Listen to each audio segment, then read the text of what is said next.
The following program is for adult audiences only.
Sometimes we act like a fool, not aware we're troublemakers. Sometimes we try to be cool, not being givers, only takers. Stop for a minute, stop and breathe for a minute. Don't get over your head, try to listen instead, won't you?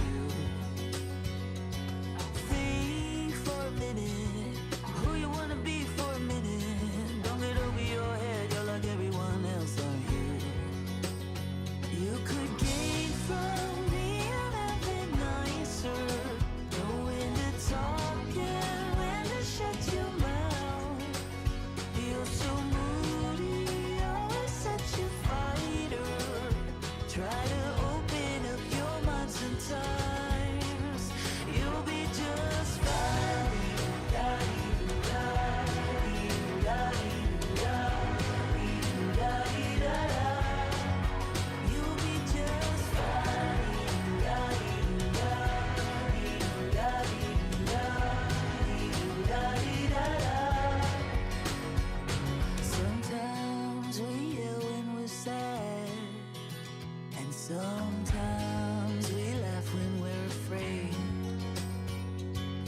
Sometimes we smile when we're mad, and some lines we wished we'd never said.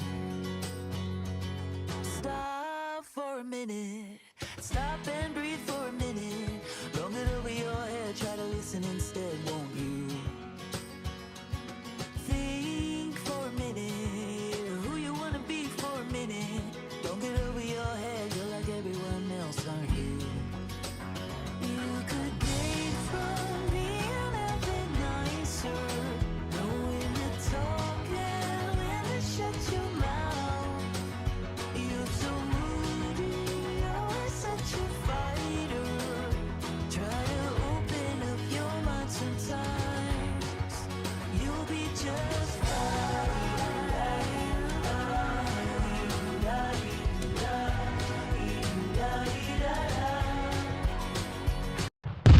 It's time for the Mixin and Chillin blog. Even if they implemented some ridiculous laws, this is something that if somebody truly wants to do this, they can still do it. But it's going to take a lot of effort on the vapors' part to actually learn what it takes to make your own stuff.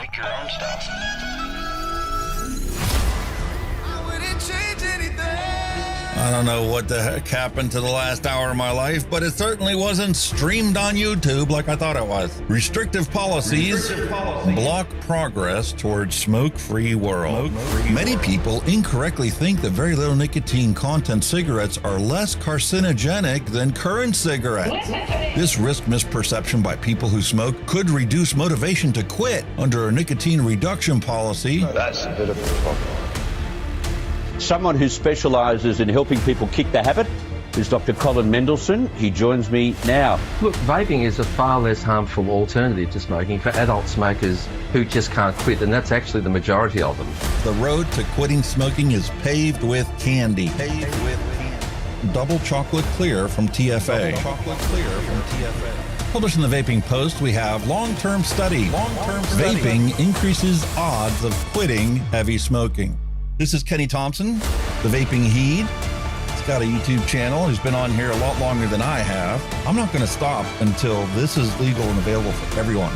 You know, I cover things from all around the globe, but that's because science has no boundary. I mean, you know, the FDA and everything would know that vaping is safer than smoking, but they'll have the pressure off the tobacco companies or the states that are in the MnC and all that. It's just a financial thing, and unfortunately that takes precedence against everything. And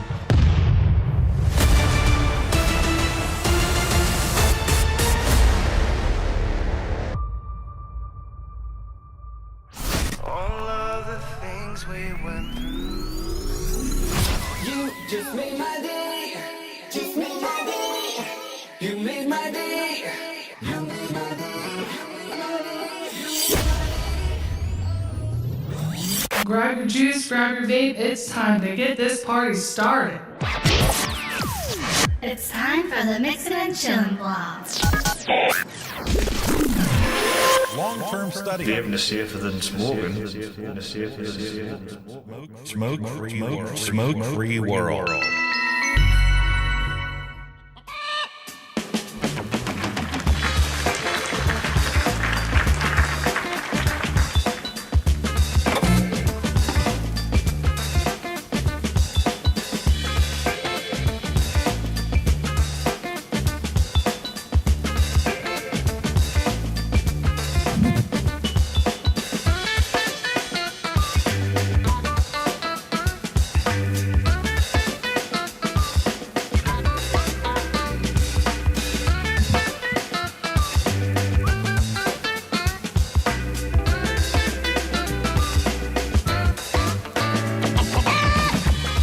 Hello and welcome, everyone. Time for another episode of Mixing and Chilling with Hunky Vape and a tardy Kenny the Vaping Heed. Bloke had to take a nice long trip today, and he messaged me like at 9 o'clock this morning and let me know. He's like, I'm going to be a little late today. I'm out in the middle of nowhere. So I said, okay, no worries. When you get here, you get here. Oh, by the way, when you go to start up your computer, OBS has a beautiful new update for you. So you're going to have to install that and restart OBS before you connect to Ninja. So he's going to be even later. But hey, No more glitches this week. It fixed it.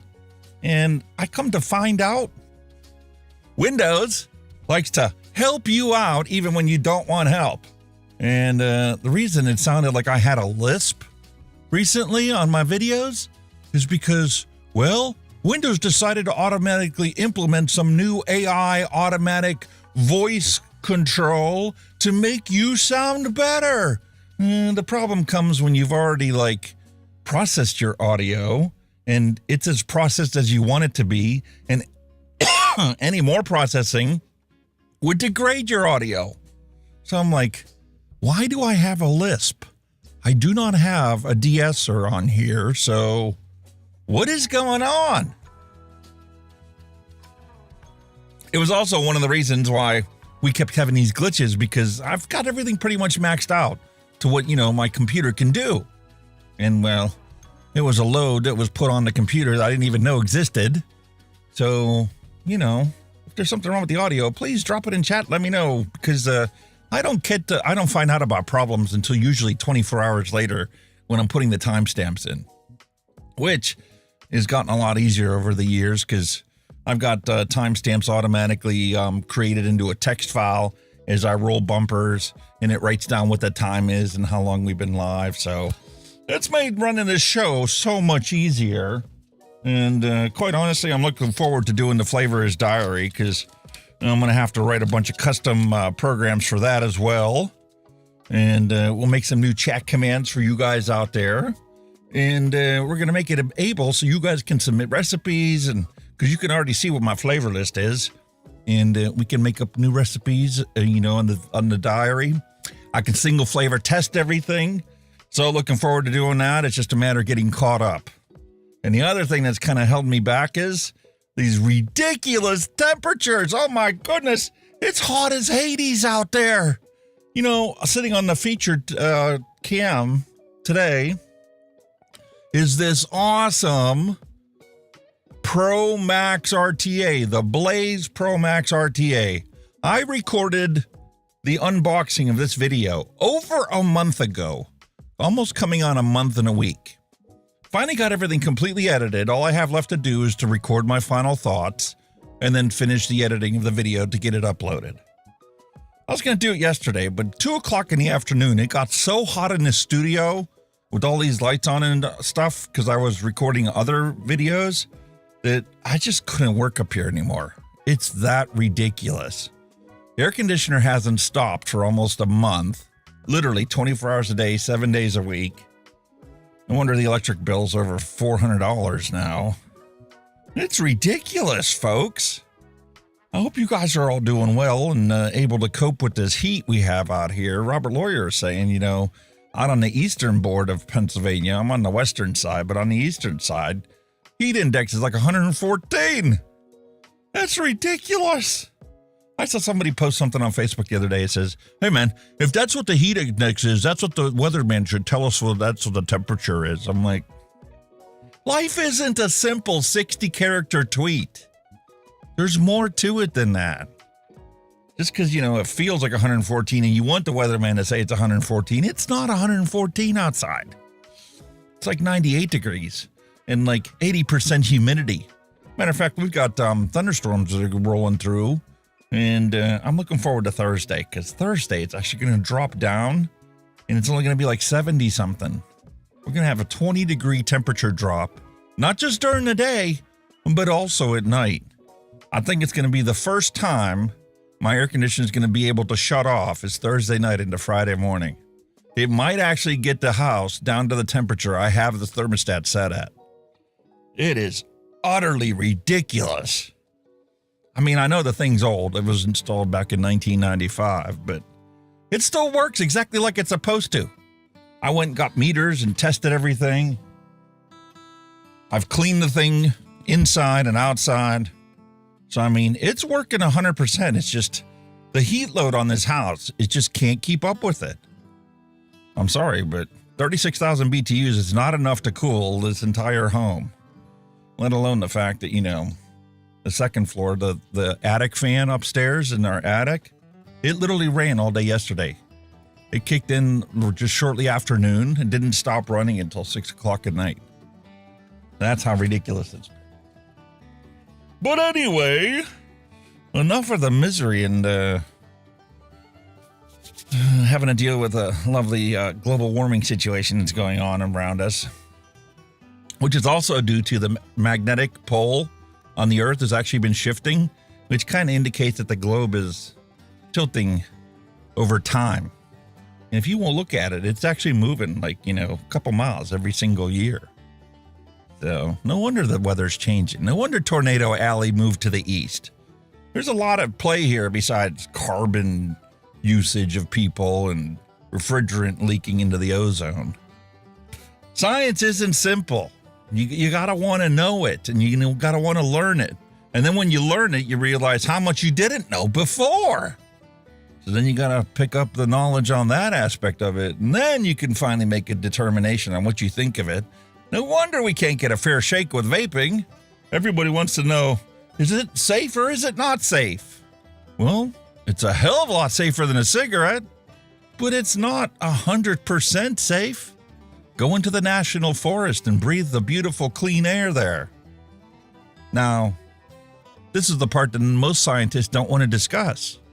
If you live in an inner city where you have a bunch of older buses running, diesel buses that are pushing out all this black soot as they're ferrying passengers around the city, is it safe for you to breathe that in? No. It would be safer for you to be in a forest using a vape. We don't want to tell people the truth because it might get kids to pick up the habit. Forget about the fact that child psychology teaches you the kids are going to do what kids want to do. And if you tell them not to do it, well, that's going to give them a reason to do it. So, life is not as simple as we'd like to make it out to be. There's way more nuances in life that people ever want to actually admit to. And the fact is, most people nowadays don't even want to sit down and have a reasonable conversation. Everybody's happy with their...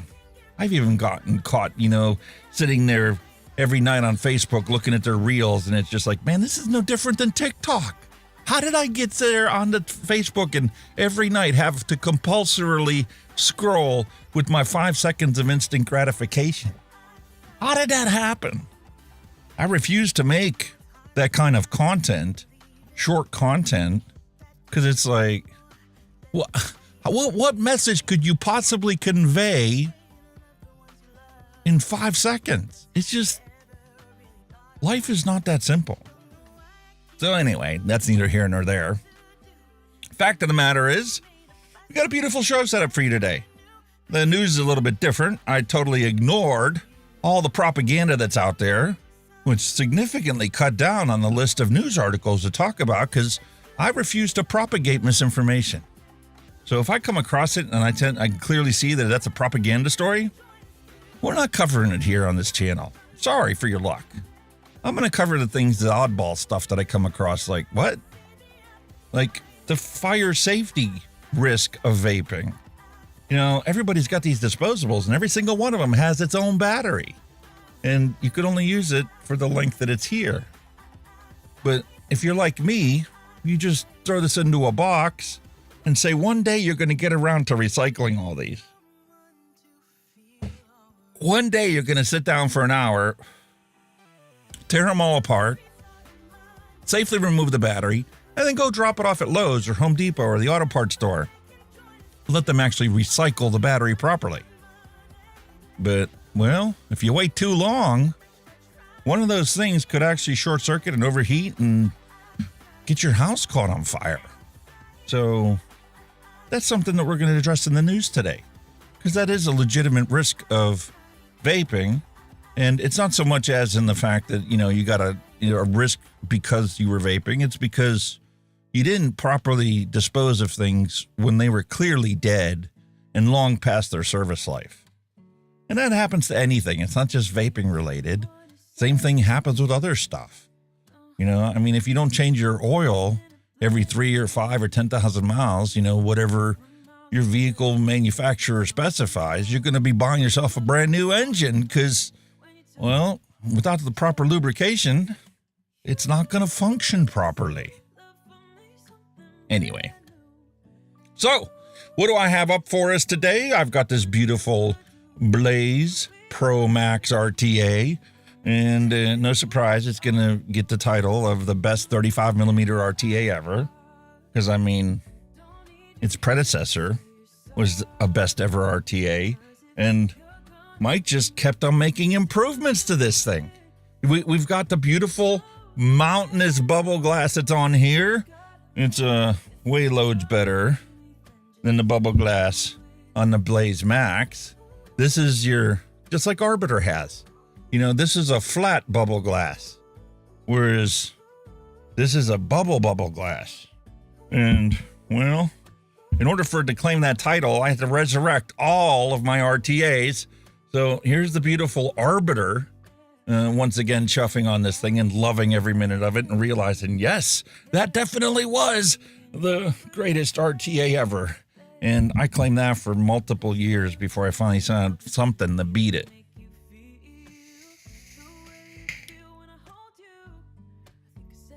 But resurrecting it has got me to realize why I love this thing so much.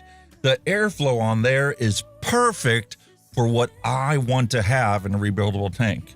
You can have ones like the Titan, which has so much air that you can literally just breathe through it without any resistance whatsoever. It can make plumes and volumes of vapor, but this has just the right balance for me. So it's hard to make that claim that this is going to be the best RTA ever, because some people think that airflow is going to be way too much, in which case you're left with the Hell Beast from Hell Vape.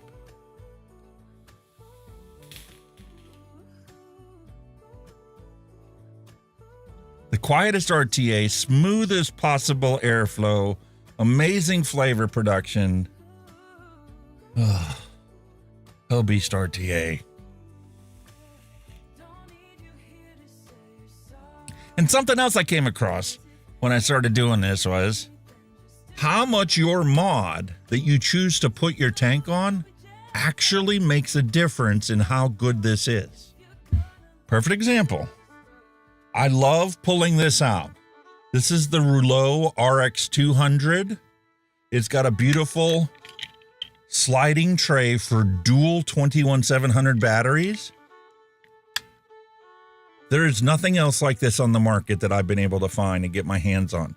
However, because of how old the chip technology is inside there, running this at 90 watts isn't as good as running the exact same tank on this at 85 watts.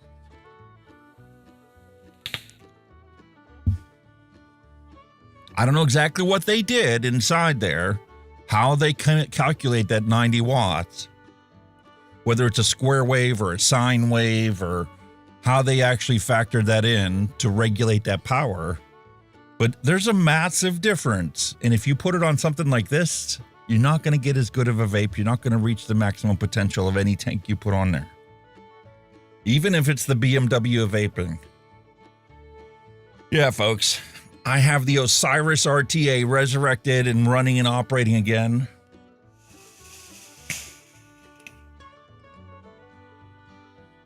I see why people leave me comments on this review going, how could you bash the very best thing that's ever come along in the vaping industry? And I'm like, okay, it's really good. Don't get me wrong, but it's like a BMW. It's way over-engineered.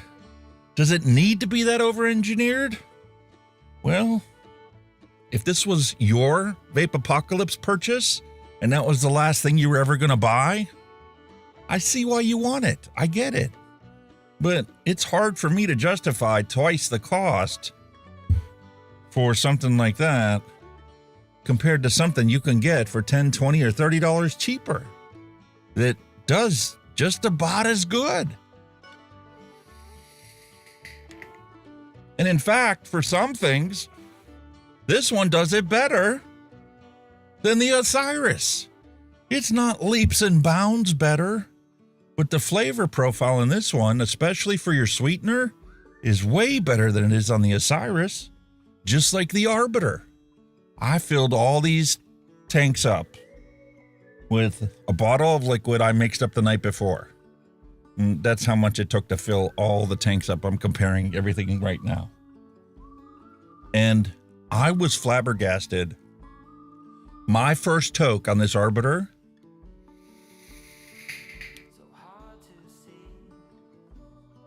literally tastes twice as sweet as the Blaze and the Blaze Pro Max. Exact same coils in all of them. Exact same cotton in all of them. Exact same e-liquid in all of them. And as soon as I realized that this mod needed 5 more watts than the other ones did, I swapped it out for a different mod so that the power is exactly the same, and I'm literally comparing apples to apples. And I'm not only just comparing apples to apples, but I'm comparing all of these as Washington apples. I've tried to eliminate any variance whatsoever besides the tank design itself. And it's not easy to literally go, this is definitely better than this one, because there's so many different factors into what makes your all-day vape your all-day vape. Some of you like more airflow. Some of you like restriction in your airflow. Some of you love crackle. Some of you just want a smooth vape and don't care one way or the other about crackle. So, and then the last thing that I found that I want to talk about is when you go to clean your coils every week, you have to have a routine, right? You have to first take it in the sink, wash it off with some water. You need to scrub it with whatever brush you use to scrub it. I have an Oral-B toothbrush, an old one, that I exclusively use for cleaning these tanks every week. And you clean the coils off using just that. There's no heat involved in any of this. It's just water and that brush and the mechanical action of cleaning it. And that's fantastic. Then you got to let these things dry out, right? And then you got to give it a nice dry burn. First, you want to make sure your coils are still burning evenly, because sometimes in the fact of wicking it, you can get a hot spot developed that you didn't know was there. And that might cause your tank to prematurely start tasting burnt, because one of the coils has a short, so it's burning hotter than the other one. You'll have a wonderful, juicy vape, more so than normal, but that's because one of the coils is heating up at a different rate than the other one. Well, this one, I actually forgot to dry burn the coils. I cleaned the thing. I thought I already dry burned it. I thought I already rinsed it off again and brushed it again, but I didn't. And it's ironic because as soon as I filled this up with liquid, this is a Hell Vape Dead Rabbit 3, by the way. As soon as I filled this thing up with the exact same liquid and I went to vape it,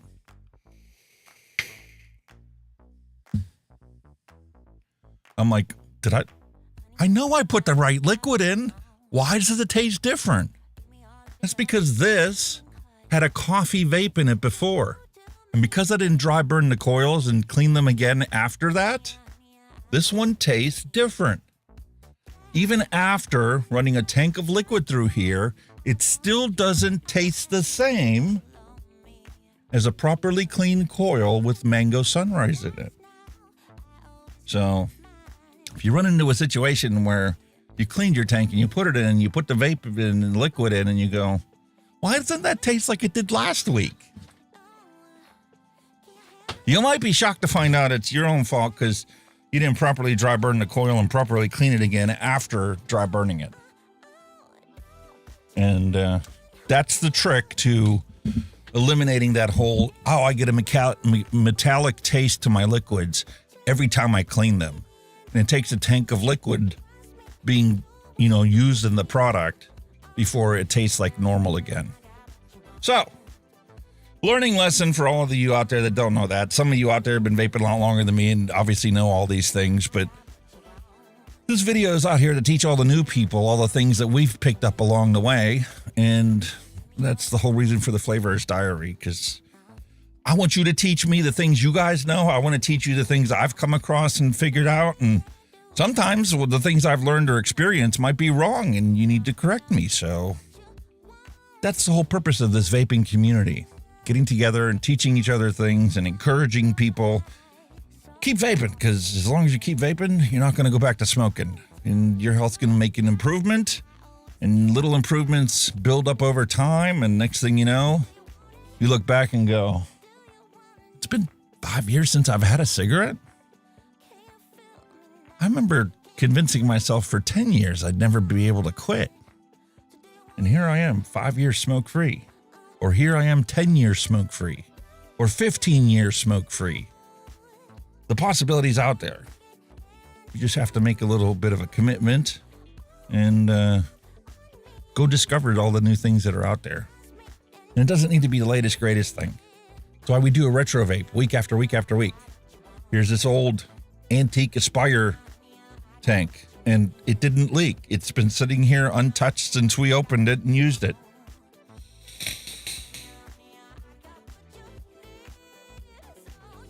The beautiful vape. The flavor's not quite as good as it on modern tank. It's not quite as sweet as it is on a modern tank.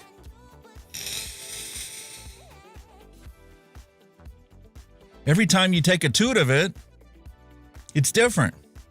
When it's sitting here cold and you first take a toke of it, you're not going to make as much vapor. It's not going to be as flavorful.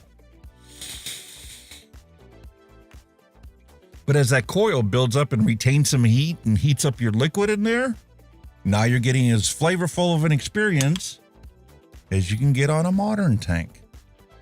There's so much that the industry has learned over time and is going to continue to learn and continue to make things better and better.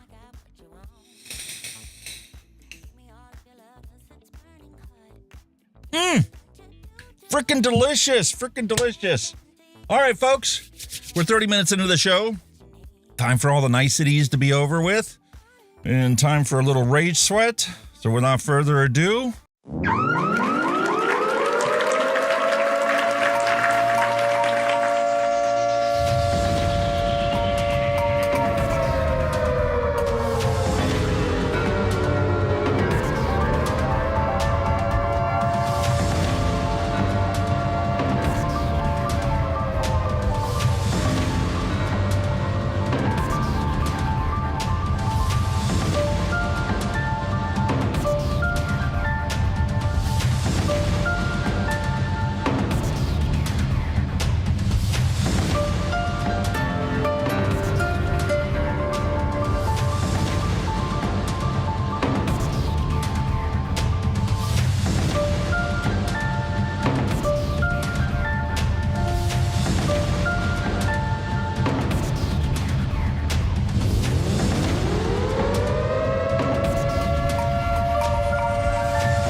yes, ladies and gentlemen, time for us to continue on with the news. But before we do, let's celebrate all the years that we have been without a cigarette.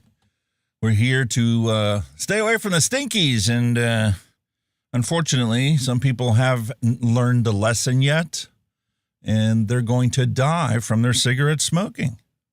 Since I quit smoking, 36,850,728 people have died from cigarette combustion.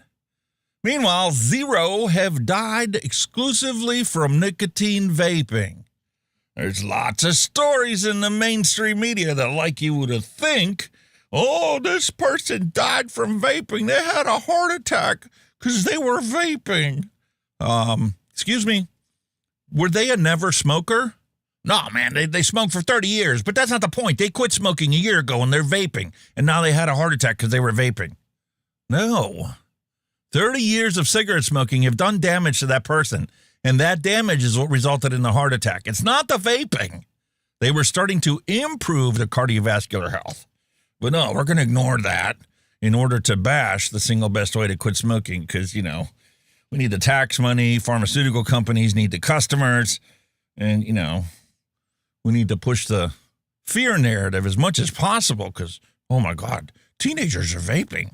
Yeah, well, they're not smoking cigarettes. You should celebrate that fact and leave it at that and not even mention the word vape, because if you didn't mention the word vape and it wasn't pushed out there and popular, you wouldn't have Just Say No 2.0 repeating itself because people don't want to learn from history. So we're going to actually focus on the good news that's out there. UK has released their latest list of approved e-cigarettes, and 227 brand new products have been cleared for sale in the UK, including ELFBAR, Lost Mary, and VAPORESSO. Funny story for you. Maybe not so funny. But VAPORESSO actually reached out to me, and they're like, hey, man, would you like to review our latest products and, post it on social media for us? I'm like, yeah, I'd be happy to. I would love to. So like, okay, we'll pick out a product, and we'll send it to you. Okay, this is cool, man. I really love this, man. Thundercloud was the first person to say, hey, would you like to review this product? Yes.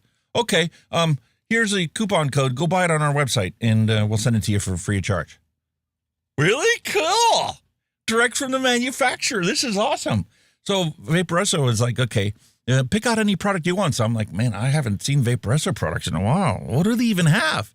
So I went to their website and took a look at it, and I'm like, well, there's the Armor Wax, and look at this. There's these beautiful big box mods. But I know that the mainstream vapors that are out there, especially the new ones, they don't want to jump straight into a box mod. They want like a pod mod style setup or something like that. And I'm like, all right, well, let me take a look at that. And I'm like, yeah, I've seen reviews on that. I've seen reviews. I don't know about this one. So I'm like, okay, let me pick that one. That's going to be the best for everybody. Best for them because it's a newer product. Nobody really knows about it. I've never seen any reviews on it. Send me that one. But, I'm more of the box mod kind of person, but I know, most people don't sell them, and obviously the Armor was released like over a year ago, so you don't need new promotional materials and reviews of those products. There's plenty of them out there already. So I'm like, okay, I picked the product that was the newest, the least reviewed, figured it's going to be a win-win for everybody, right? 2 days later, they sent me an email going, oh, no, sorry, we weren't those. We don't have any of those to send you. Would you like to review some of our disposables? What? Yeah, I'll review anything you send me. I don't care what it is. As long as it helps a smoker not smoke cigarettes, I'll review it. But that was a major letdown. I'm like, I should have known better. VAPORESSO doesn't reach out to anybody unless they got like 30,000 subscribers. Neither here nor there. I sent them a reply. We'll see what they send me. But it's exciting to see that the UK, unlike the United States, the UK has just authorized 227 brand new vaping products for sale in the UK, including the most popular brands that everybody's already buying.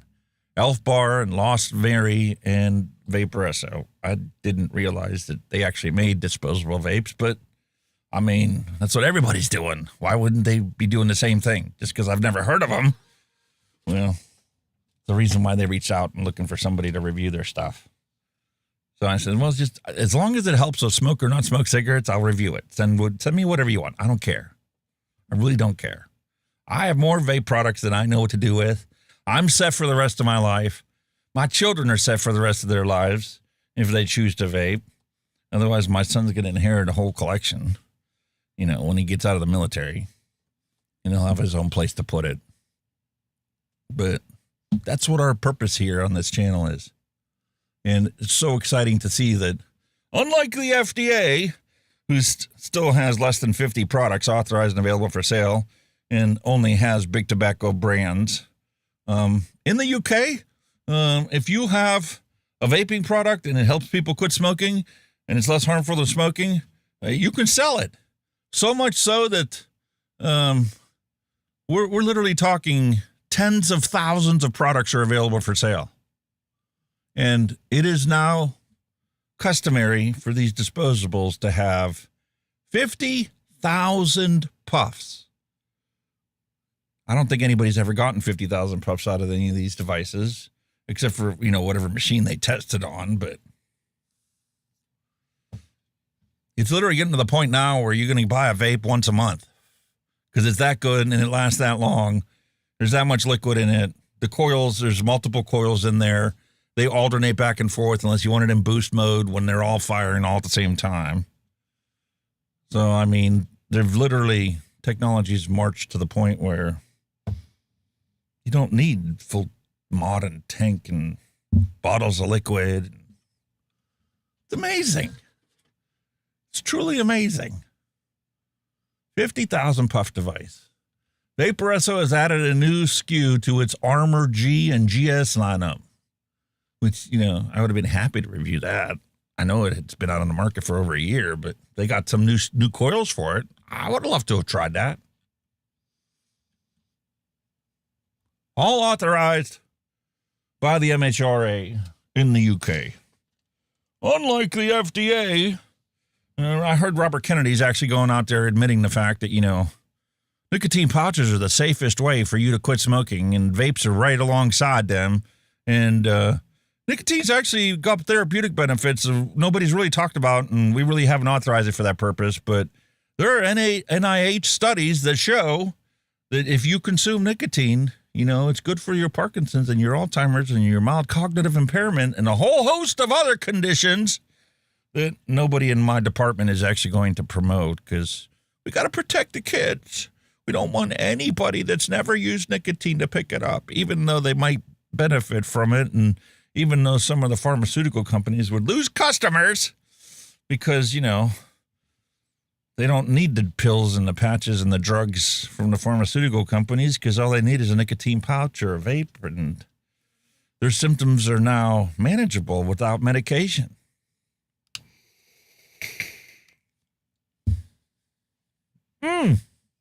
Awesome flavor. So much so that the UK has a problem, and they're admitting that we have a problem, and they really don't know what to do about it. We've got a systemic review, because we love to talk vape science on this show. They've done the systemic review, and they go, wow, more people think that vaping is as bad as smoking now than ever. That's not good. That's not good for public health. How are we going to improve public health if we can't get people to switch to vaping? We've got a program where we're literally sending people vape starter kits, but nobody wants them because they think that it's just as bad as smoking. And we've got data to back that up.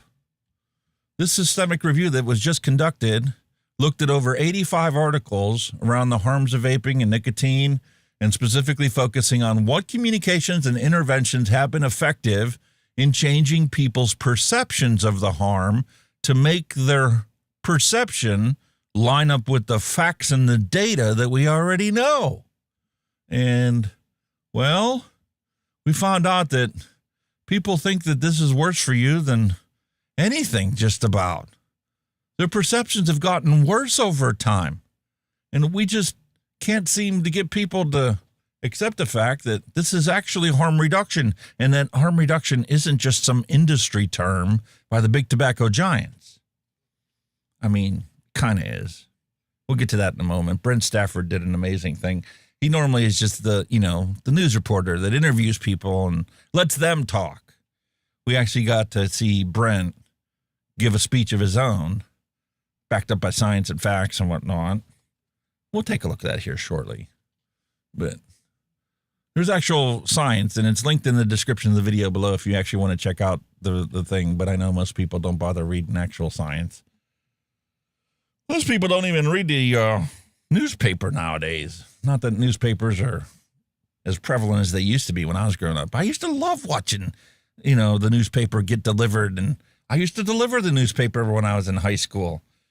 And I would look forward to, especially on Sundays, to read through the whole newspaper. And you had the whole lifestyle section, and you had your comics, you had your crosswords. I used to do crossword puzzles every single day. It's what you do when you're working in the ambulance and there's no calls going on, there's no transfers, so you're sitting around a desk inside the garage, and you pull out the newspaper, you pull out the crossword puzzle, and you start working on the crossword puzzle. And then, you get as far as you can on it, and you trade it with somebody else who's worked on it as far as they can. Then they hand you theirs, we swap the papers, the crosswords, and I fill in the ones I knew that they didn't, and vice versa. And then we always ended up getting down to like 2 words that nobody could figure out what they were. And once you pass the paper around, the crossword puzzle around enough, then everybody filled in their part, and you come to realize, oh, I know what that one is. There's only 1 or 2 letters missing. It's kind of obvious now. And everybody was like, what word is this? And you start looking through the dictionary because it's like none of us knew the word that they used for this crossword puzzle. But most people are too busy in life. I don't have time for that. So what do we pay attention to? We pay attention to, oh my God, stories. Well, here you go. Firefighters issue smoking safety warning after Islington flat fire. Firefighters have issued another warning to smokers after a fire on a flat in Dingley Road in Islington. A small part of the ground floor corridor in the residential building was damaged by the fire. There were no reports of any injuries. The fire is believed to have been accidental and caused by, you ready for this? The unsafe disposal of smoking materials into rubbish cans. What? People are still taking their cigarette butts and throwing them in rubbish cans? That's not good. Well, I hate to tell you it, but if you really looked around, I'm sure you could find plenty of scaremongering stories that's out there about vaping. Because, yes, there are still stories about people smoking cigarettes and not using an appropriate ashtray, not using a coffee can to put your ashtray disposals into so that it's contained if it does, still ignite on fire. And vaping is not smoking. However, there have been fires that have been caused by people's old vapes. If you've been vaping for 5 or 10 years and you still have some of your original batteries, shame on you out there. You need to get rid of them. There's a time limit. There's a certain number of charges that these batteries are good for. If you throw it in your charger and it's ready, fully charged in 5 minutes, and you put it in your vape and it's dead in 5 minutes, that battery is no longer of use to you, and it is now a risk to you as much as cigarettes were. You need to take that battery, drop it off, get it recycled, and get it out of your house. And that also goes for your disposables. If you got a box of these laying around the house, because every time your wife uses one or you use one, you just pitch it in the box, and one day you'll get around to recycling it, take this weekend and go and recycle it. I'm going to make a video on how to tear these things apart for those of you out there that don't have a clue on how to take them apart. Some of them are really easy to take apart. Some of them are a royal pain in the butt to take apart. The ones like the Freemax Frio that I reviewed a long time ago, those are ultrasonically melted together. The drip tip is ultrasonically attached to the tube. They stuff all the stuff inside the tube. They take the drip tip and they use ultrasonic frequency, sound, energy to actually melt the plastic and vibrate the 2 pieces until the plastic melts, and then it's just 1 piece. And those are the hardest ones to deal with. But you can tear those apart and recycle them. You don't need to bin them. What else we got going on? Here's exactly what I was talking about.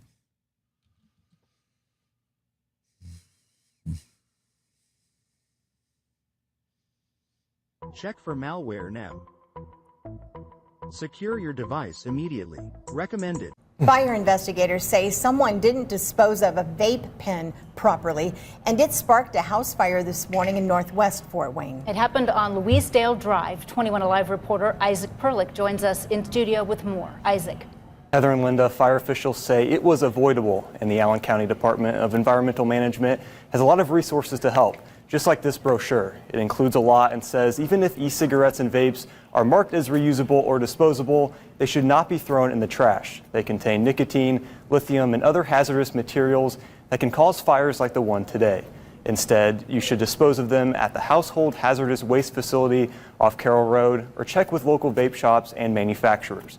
You can also dispose of them at Talks Tuesdays, which run every Tuesday from 9 a.m. to 2 p.m. for $1 a pound. And to learn more about vape's health and environmental risks, and also to get a hold of a digital version of this brochure, go to this story on 21alivenews.com. Reporting in studio, Isaac Perlich, 21 Alive News. That's awesome news. And I know for a fact that depending on what country you live in, there are vape recycling programs where you can go click on their website. You can literally mail them. You have to ground transport it, but you can mail them your used vape products and they will actually properly recycle them. I know there's programs in Australia, New Zealand, and Canada. And certain cities like this one has the facilities for you to have on a specific, like, first Tuesday of the month or something. You can go down to the city garage and they actually charge you $1 per pound to recycle them. I mean, that's a small price to pay to make sure that your house doesn't catch on fire because you were lazy and didn't properly recycle them. But wonderful news that's out there. You just got to look for it. And it's not all peaches and cream, especially when you look at Australia, where you have a candy kiosk sparks outrage for illegal vape sales despite the government's promise to crack down on public health scourge. Public health scourge? How is vaping a public Tobacco health and vape scourge? products has been seized in Queensland. Caser Shields is live in Brisbane. How much is the haul worth, Caser? Kieran, the haul has an estimated street value of $20.8 million. A series of raids were conducted at more than 30 locations right across Queensland, and this operation was led by Queensland Health with the support of the Queensland Police Service. In 1 week, they uncovered and seized 76,000 vapes, 19 million illicit cigarettes, and 3.6 tonnes of loose illicit tobacco. Now, this is the largest crackdown ever to be made by an Australian health authority, and it really points to the issue of the sale of illicit tobacco and vape products, which is something the Queensland government has been trying to crack down, given we saw last month that it increased fines for those doing so. Our message is very clear. To all those who think they can make money out of this, we are coming after you. We're not going to rest. We have the toughest fines in the country. We have some of the best enforcement teams in the country, and we are going to break this cycle of crime and these criminal gangs selling these products to our young people. No, you are not. In Queensland, there are more than 5,000 tobacco retailers. About 600 to 700 of them are believed to be operating illegally. The government has their sights set on them as they try to monitor them and crack down on them. What a joke! What a joke! We're going to crack down on them. Now, this is the largest crackdown. We confiscated 76,000 vapes. Okay, how many vapors do you have? How many millions of vapors do you have inside of Australia? And you want to celebrate because you confiscated 76,000. Oh, my goodness. Oh, my goodness. That's a nice drop in the bucket. What are you going to do about the rest of the bucket? Oh, you can't. It's physically impossible for you to stop this lovely synergistic technology that is eliminating cigarette smoking all across the globe. Notice the proportions. We got 76,000 vapes and 19 million cigarettes. Where's the real illegal market? It's not the vapes. It's the loose leaf chop. Down ever to be made by an Australian health authority. And it's the health authority that got it. It wasn't customs. Congratulations, but that's not what the article title says. The title was supposed to talk about a candy kiosk sparking outrage. And that's not what your news story was. Oh, trying to push your propaganda? Well, we have a Melbourne candy kiosk that sparked outrage on social media for its conspicuous sale of illegal vapes, despite the government's promise to crack down on non-pharmacy retailers selling them. A shop in Melbourne CBD advertises vapes as cheap on a small billboard with 2 fluorescent signs reading candy on the front. Yeah? So they have candy-flavored CBD. What's the big deal? More propaganda. A bid to crack down on illegal tobacco. Sorry, we're not actually here for that article. We're not here for your propaganda. We're here to find out, did you actually put disposable vapes in a candy machine available to the public, available for sale to anybody that puts some money in it? That I can understand you getting upset over, because any kid could walk up to it and purchase it. Oh, you just have candy written on the storefront that is age checking anybody they sell the products to. Oh, it must be so bad for you. I feel bad. No, I don't. I don't. I'm sorry. I don't think that just because it says candy on the storefront, it's attractive to children. They will not be allowed in the front door. So I don't care what it says. You can't just let kids have whatever the hell they want. That's why we have disrespectful children in society, because they're not held to a standard of knowing what's appropriate for them and what's not appropriate for them. It's fucking hilarious. Massive respect for the sheer audacity of it. That's what the public really thinks of what you're doing. You're mocking, and they know it. You're the laughing stock of the world, Australia. I'm sorry for you folks that live down there, but your TobaccoConTroll people are nothing but a bunch of trolls, and the whole world knows it. Your people know it. Our people know it. Everywhere across the globe, everybody's laughing at you, except for the people that are actually dying because you don't get the right message. This guy is a clown. This guy is a clown. Unlike Kenny the Vaping Heed, who just showed up and is having audio difficulty, I think. Unless I have him still muted. Are you still there? He can't hear me. Let me check your audio settings. We should be able to hear you. Can you hear me?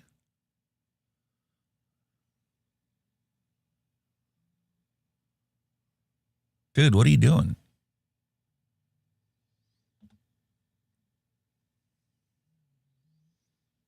Bust nabs 3.3 million illegal cigarettes.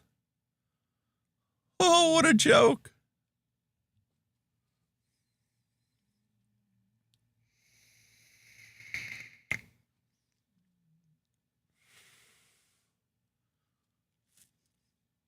What is that, a shipping container? Storage facility?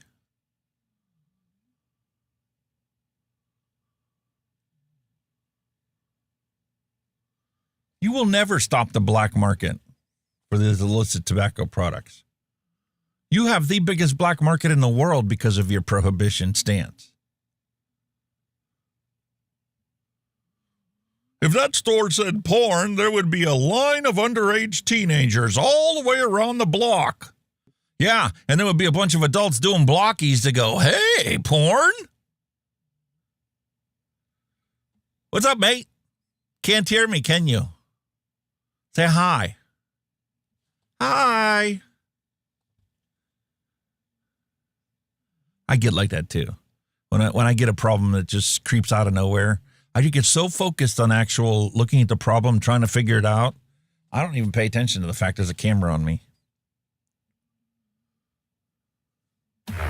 So what else we got in the news? Hey, I hear you. Can you say something? He can't hear me.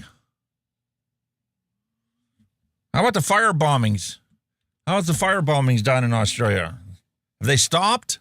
No, they haven't.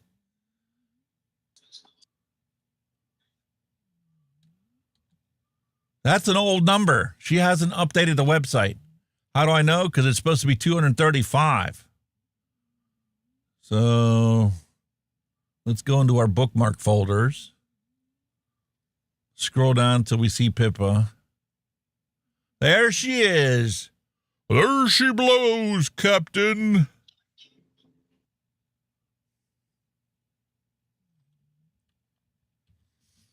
New South Wales Health Minister Ryan Park has raised concerns about arson attacks after a tobacconist in his electorate is destroyed by fire. Police are treating a fire which destroyed a tobacconist in the Wollongong suburb of Cornwall as suspicious. Can you hear me? Yeah, tobacco Hello? shops. Yes, sir, I hear you. My OBS has crashed, so I'm just on Ninja. It's totally fucked. It will not Did you launch. update it? Yep, I've uninstalled it, reinstalled it. It won't launch. On the exe file, it's just showing application. It's just not launching. So I don't know what's going on with it. What? It just will not launch it. Click on the icon, everything's there. Click on it, nothing happens. It won't launch. I'm fucking foaming. Bloody hell, dude. So I don't know what's going on with that. Totally uninstalled everything. Put it back in. Went to launch it. Little blue dial, and that's it. Nothing. What the fuck's going on here? So I'm I going don't know, man. fuck on with it, so. Mine, both of my computers installed the latest update, like nothing. And then I tried everything, tried all the scenes out, and looked at the transitions, and I'm like, hey, man, this is smooth as butter. What the heck? Mine's gone. Don't know what's going on with it. Gone. Again. Have you updated your video drivers? Yep. I don't know. My audio microphone, you know how last week, I don't know if you noticed it. You might not have noticed it, but I definitely heard it on the replay when I was putting the timestamps in. I had a lisp. I'm like, what the heck is going on? It sounds like somebody put a de-esser on it and cranked it way up. Like, there's no reason for this. So I went digging through Windows. Windows has now been using AI on your audio chain, and any microphone input, it tries to process the audio for you to get rid of background noise. Google's just launched a new AI today in the browser. Load of shite. Yeah, because it fucks up all the shit that we already perfected. It's nuts, man. So yeah, I don't know if me audio is any good because I'm just running through Firefox, so there's obviously no OBS. Yeah, but you got it. settings at all. Firefox is picking it up from Elgato, so it's the microphone effects. Yeah. So it's processed audio. And then Ninja's also processing it too because everybody wants to help you out. Yeah.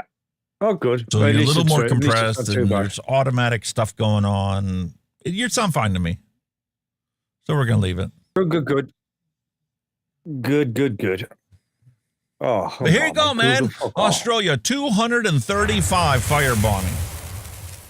Really? Wow. Hey, bastard. Hello and welcome. Sorry for all your firebombings down there in Australia, mate. Oh, man. Now I know. Fuck. There's another fucking managed by your organization fucking bug again in Google. I bet that's what's fucking everything up. Yeah, sick I of noticed pulling that these off myself. me, like, I went to click on something. something and it said, your organization prevents you from watching this. I'm like, what organization?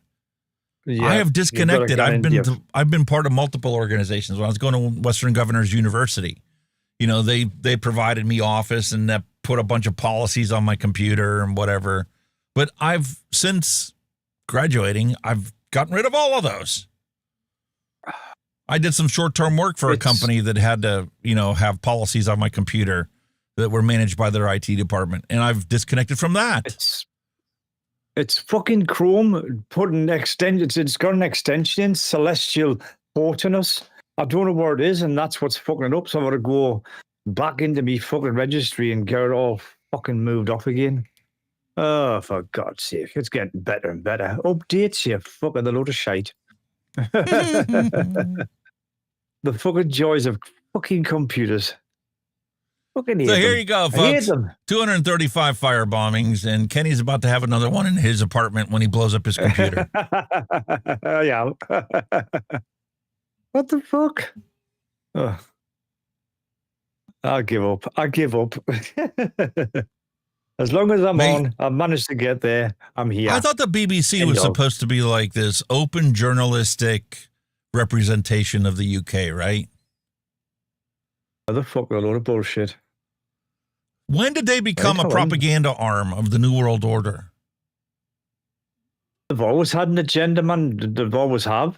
However, all the Jimmy Savile bullshit and all that crap, man. Of course, they've always had an agenda. Marvel Studios' The Fantastic Four. But they're just horse shit. Bingo. And they've gotten worse with their advertising crap, too. Yeah. You used to be able to get on there and read articles, and yeah, you'd have your typical animated graphic advertisements, but it's just like, what is it with the world? Everything got cranked up to notch 10. Normally they just advertise their programs, but now they're starting to advertise other shit now, and you're like, all right, BBC, yeah, bullshit. You know what I mean? They're corrupt as hell, Illegal man. vapes and cigarettes found in shop inspections.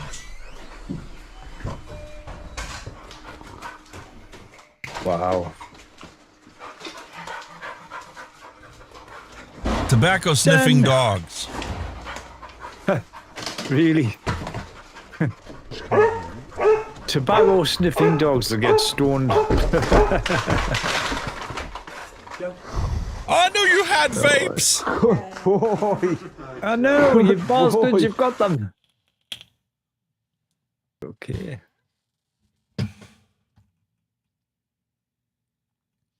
And you wonder why people have the misperception and misinformation thinking that vapes are harmful. They're literally talking about them like they were cocaine or LSD or heroin. Load of fucking crap on in it. Thousands of illegal vapes and cigarettes, hundreds of which were hidden in 2 loft hatches, have been seized in police raids. The products were seized from shops in Grimsby on Wednesday during a Trading Standards and Humberside police operation. Some were found placed between machinery and a wall panel. Councillor Ron Shepherd from Northeast Lincolnshire Council said, "We could raid this today and it will be back trading tomorrow. That's how frequent it's happening." Of course it is.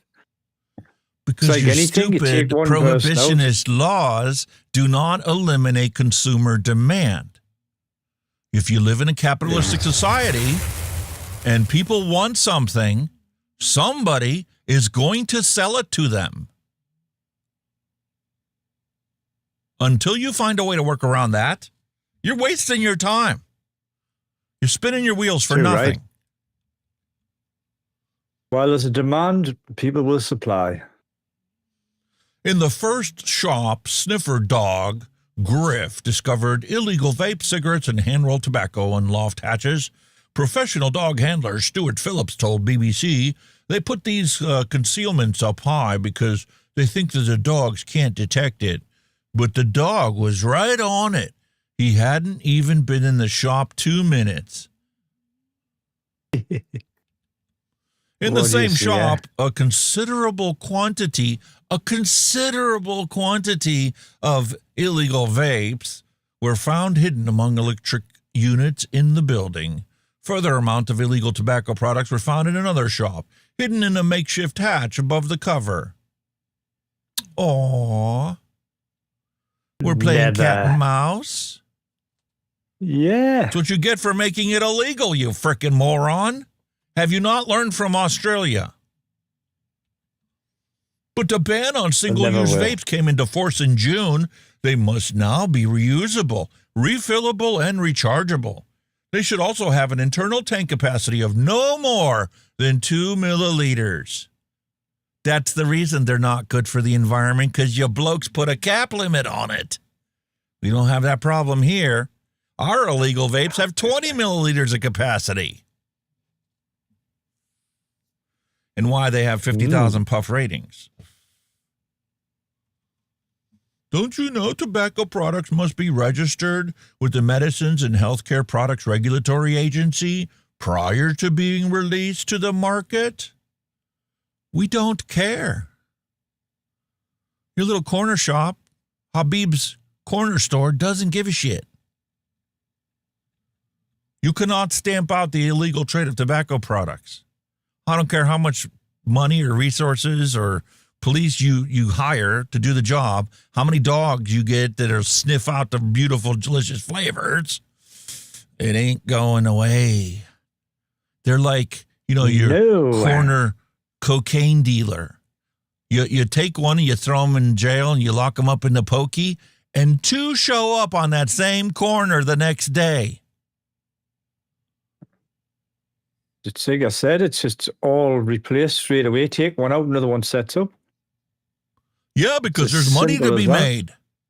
And then these freaking idiots that are in their authoritarian dictatorships pass new laws to make the severe penalty twice as bad as it was before, because that'll fix the problem. No, moron. All you did was drive up the street price of that and make it even more rewarding for the criminal enterprises to put somebody on that corner. It's gotten so profitable now that these criminal enterprises have lawyers on retainer, so when their little corner dealer gets busted, the lawyer gets them out in 24 hours, and the guy can go right back to work the next day. Yep. You've made it so rewarding that the lawyers have new customers on retainer for the next time you bust them. Nobody really wants to solve any problems in society anymore. I'm pretty sure of that now.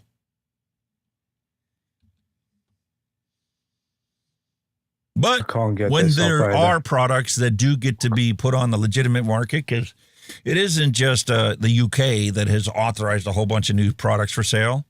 Would you be surprised to find out Canada has authorized a bunch of new products? I happened to catch some crypto guy, talking about how this is the stock you need to buy. This is the stock you need to buy. Why do you need to buy it? Well, because 5 vapes from Canara Biotech have received preliminary approval from Quebec, Canada, and are scheduled to be launched November 2025.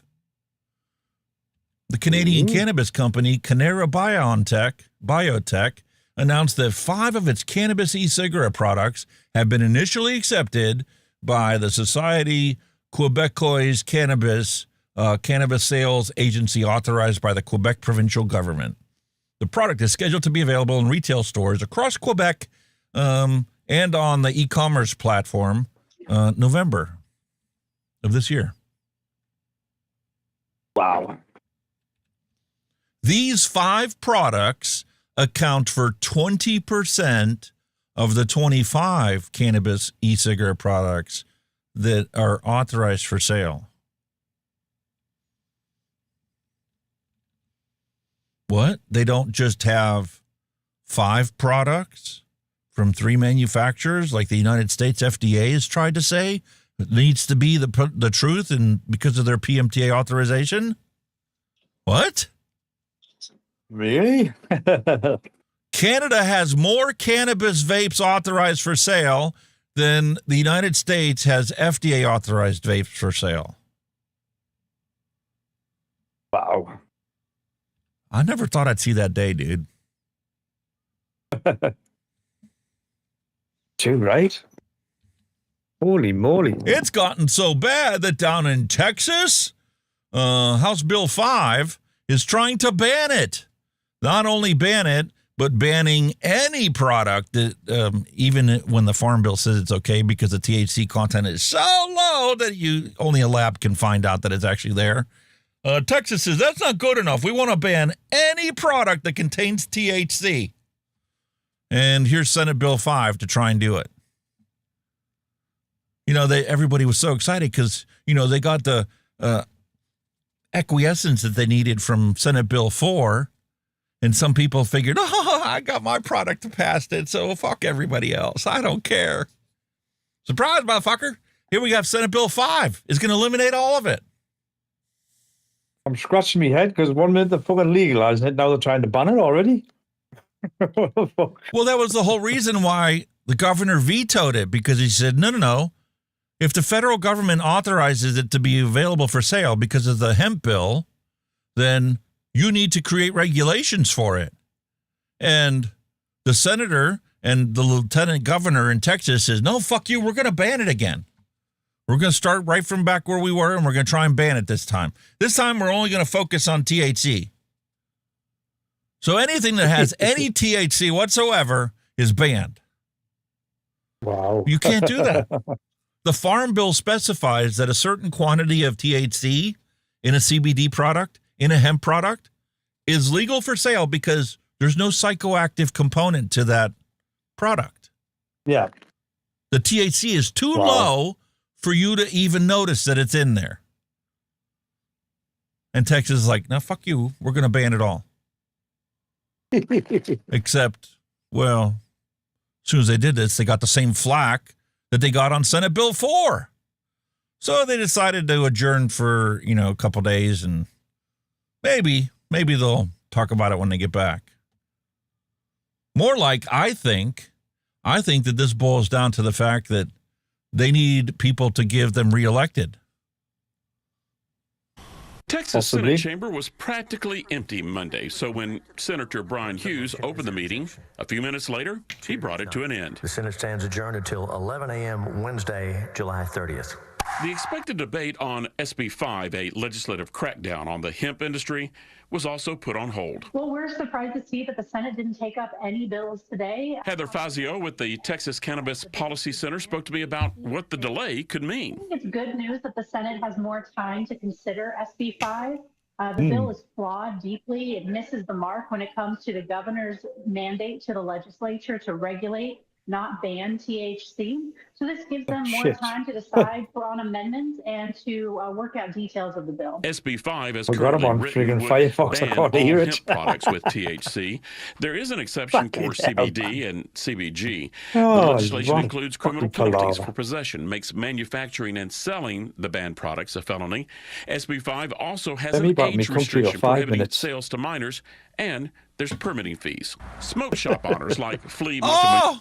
Oh, it's not actually about, banning it. It's about getting the permitting fees. Kind of like here in the state of Pennsylvania, they're talking about making recreational cannabis legal in the state of Pennsylvania. Yeah. Last bit I heard, $50 million if you have a legal dispensary dispensing prescription cannabis and you want to sell recreational cannabis, to take your license from prescription authorized retailer of cannabis to recreational is a $50 million license fee. Holy, 50 million, Jesus. $50 million. So they've outpriced everybody straight away, basically. No, because the retail cannabis industry, if there's recreational cannabis for sale, will easily be able to make that up. Easy. Oh, yeah. But forget about, the little mom and pop shops. There's no way for you to be a mom and pop cannabis retailer. Unlike in Ohio. No. Ohio's laws were specifically to make sure that there wasn't a big cannabis industry that controlled it as a monopoly. That's why they let you grow your own plants. Each person can grow 2 plants. Oh, yeah. And that's why there's pizza shops that have changed their names to baked pizza so that you can eat the pizza and get baked. I don't know. I like that name. Yeah. We're hoping to get news of a rewrite. I know there's got to be some compromise, but taking it away fully is just, I think it's unfair to the people that actually really need it. When SB 5 was fast-tracked out of committee on the 24th, it included a section that allows the sale of products with CBG and CBD, but it's not the kind of compromise Montemore wants. It's more like a vitamin, so if one of our veterans is going through a hard time and he needs immediate relief, CBG and CBN is not going to help him immediately. Will that compromise help you? No, not at all. The CBG. Admit it. Majority of your products are THC, bordering on the legal quantity. Matter of fact, some of the stuff that you sell actually increases in quantity because people consume it in a way they're not supposed to consume it. CBN, because nobody's going to want it because they're going to have to take it longer. Will it help them in the long run? Say if they take it every day for a month? But that's like taking vitamins. You forget to take your vitamins a day. Lieutenant Governor Dan Patrick, in a social media post last week, held firm on his push for a ban, and that has Montemayor preparing for a possible business model change. I'm ready to pivot as we have a whole bunch of accessories and say for our routes, the marijuana. But how much is that going to cost you? It's probably going to cost quite a bit. Eventually, the focus and the debate will shift to the House. We've seen a number of bills introduced this special session, and not a single one of them hits the mark when it comes to what the governor's asking for, is a comprehensive regulatory infrastructure for hemp-derived products. We're coming into August. We're heading into that final sprint. What's your gut feeling? It's been a roller coaster of emotions this year on cannabis policy and these hemp bills. I think that we have a great chance of passing something meaningful this session that keeps THC out of the hands. She sounds to me like the vape people sounded to me when I first found vaping 5 years ago. Everybody was so optimistic that they're going to be able to convince their legislature to come up with a regulatory framework, that they're going to still be in business, and they thought that it was going to be amazing. Little do they know that they're actually competing against major corporations, and down in Texas, you're competing with the alcohol industry, the industry of the beer manufacturers out there, who are going to lose a boatload of cash and customers if people can go and buy CBD and THC-containing beverages. And for young people, but allows adults the freedom to use it responsibly. So why did they take an adjournment for a couple days? Everybody is gathering their bastions and their whole lines of supporters, and politicians are getting their little kickback suitcases, promising re-election if they do what they're told to do.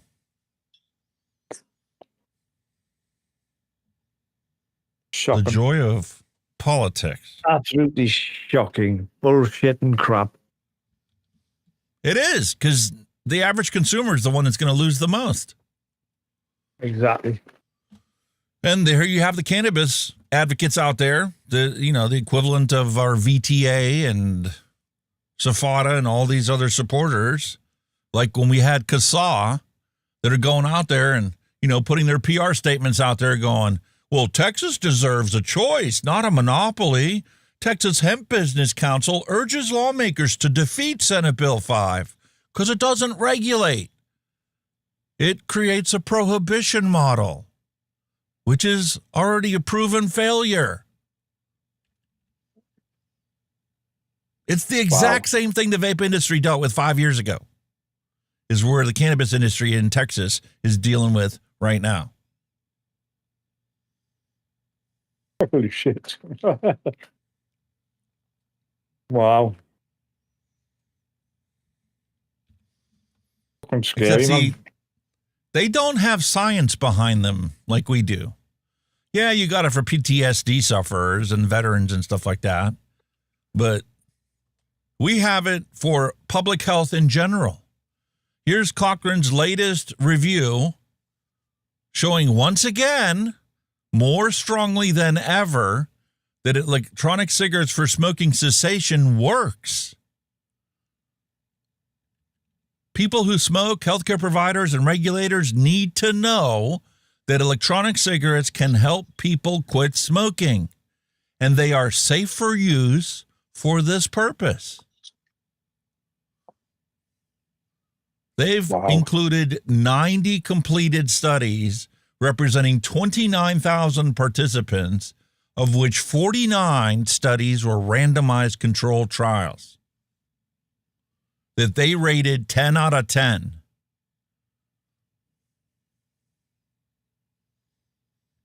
There is high certainty evidence electronic cigarettes with nicotine increases quit rates compared to nicotine replacement therapy. Jesus. And moderate certainty evidence that they increase quit rates even if they don't contain nicotine. 0 milligram vape with a nicotine patch is just as effective as a nicotine-containing vape.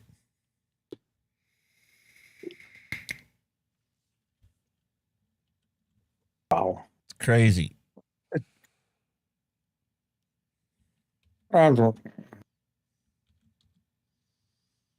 So much so that the latest publication from the Royal College of Physicians admits the same facts, although they were one of the first ones to admit it. What are their recommendations? Well, there's obviously needs more research and more long-term studies to determine the nicotine exposure without confounding long-term tobacco use. In other words, they want to see never smokers studied and compare them to never smokers, never vapors. Because they have a hard time believing that if somebody picks up a vape, there's going to be no adverse harm to them over time. Nope. Wouldn't that be a kiss in the teeth? If they did a study between people that vaped but never smoked and compared them to people that never vaped and never smoked, and the health outcomes of the people that vaped were better than the people that didn't do anything. Oh, it would be, wouldn't it? I can see it happening. For a subset of the population, this is actually beneficial for them to do on a daily basis their entire life. For people that are predisposed to Parkinson's, imagine the health outcome they can have if they never smoked a cigarette, but they started consuming nicotine as soon as they became an adult. And studies show that your Parkinson's was delayed for 25 years or more simply because you are a regular consumer of nicotine in a safe and effective way. And maybe that's the reason you were seeking nicotine in the first place. It's like I said, the nicotine, it's all about them. The nicotine's the big thing in it. Don't be doing nicotine. You don't have nicotine. Well, why? Like I say, it's no worse than caffeine, so they didn't ban that. Look at the recommendations. Same as it has been for a long time. E-cigarettes should be promoted as an effective means of helping people quit smoking. Campaigns recommending e-cigarettes for smoking cessation should be including all populations who are likely to experience the most benefit, including people with mental disorders, those who experience socioeconomic disadvantages, and people living in social housing. All the people that have a significantly higher volume of smokers in their subset, in their groups, than the people that are just your average Joe. Well, doesn't that make sense? Look at lawyers, firefighters, people that have a very stressful life. They're just as likely to smoke a cigarette as somebody that lives on food stamps their entire life. Oh, yeah. Because it's a coping mechanism. Exactly. E-cigarettes or vaping should be offered as an effective treatment for smoking cessation across all NHS settings alongside established pharmacotherapy. Well, of course, the doctor's going to tell you that you got to take the pills and the patches. But now they're finally saying that they should take it at the same time. When you have somebody that you're talking to that's a smoker, and you're trying to get them to quit, they don't want to take the patches, they don't want to take the pills, they don't want to look at the side effects of it, then you can equally suggest vaping as a way for them to quit smoking. You don't have to go patches and pills first. That is a major change over the last 5 years. The evidence has finally gotten to the point now where the Royal College of Physicians actually said they're all treated equally as far as we're concerned. Whatever works to quit smoking, that's what you recommend to people.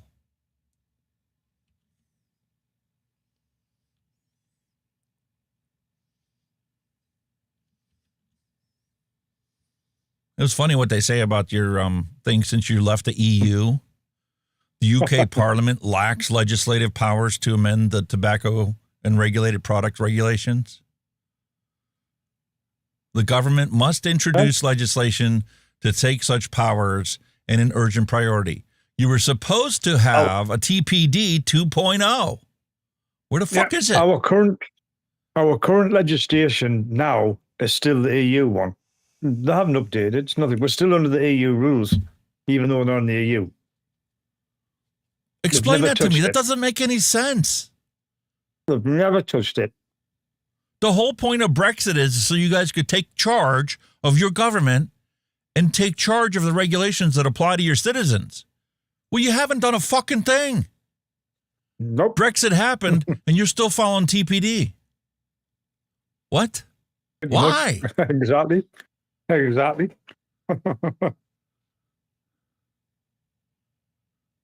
And they're using EU regulations to clamp down on people selling the fucking stuff as well. All the raids on the shops and shit. Well, if it was up to the Royal College of Physicians, not only would they clamp down on that, but they also want the MHRA system to be modified so that products can be categorized based upon what emissions they put out. Mm-hmm. This is stuff that should all be in place instead of just saying ban, ban, ban, ban. These are things that should be. They could have done this 10 fucking years ago. Oh, easily. Easily. That's what TPD 2.0 was supposed to look into doing. A graduation of taxes at levels in broad relation to the likely harm. Harm-appropriate taxation. You do not tax vaping products to make them more fucking expensive than the cigarettes. Yep. That's stupid. You want to put a tax on it to prevent people that never vape, never smoked from picking it up? Okay, fine. Throw a 5-cent tax on it or something. But the taxes on the products that actually are going to fucking kill people should be 100 times more. And if you're not willing to jack up the price of cigarettes that much, then you need to make this 100 times less tax.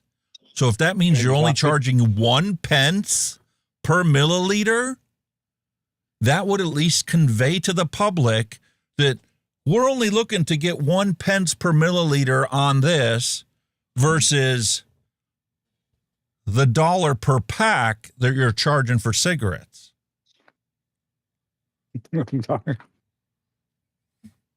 Common sense. Totally agree. Totally agree.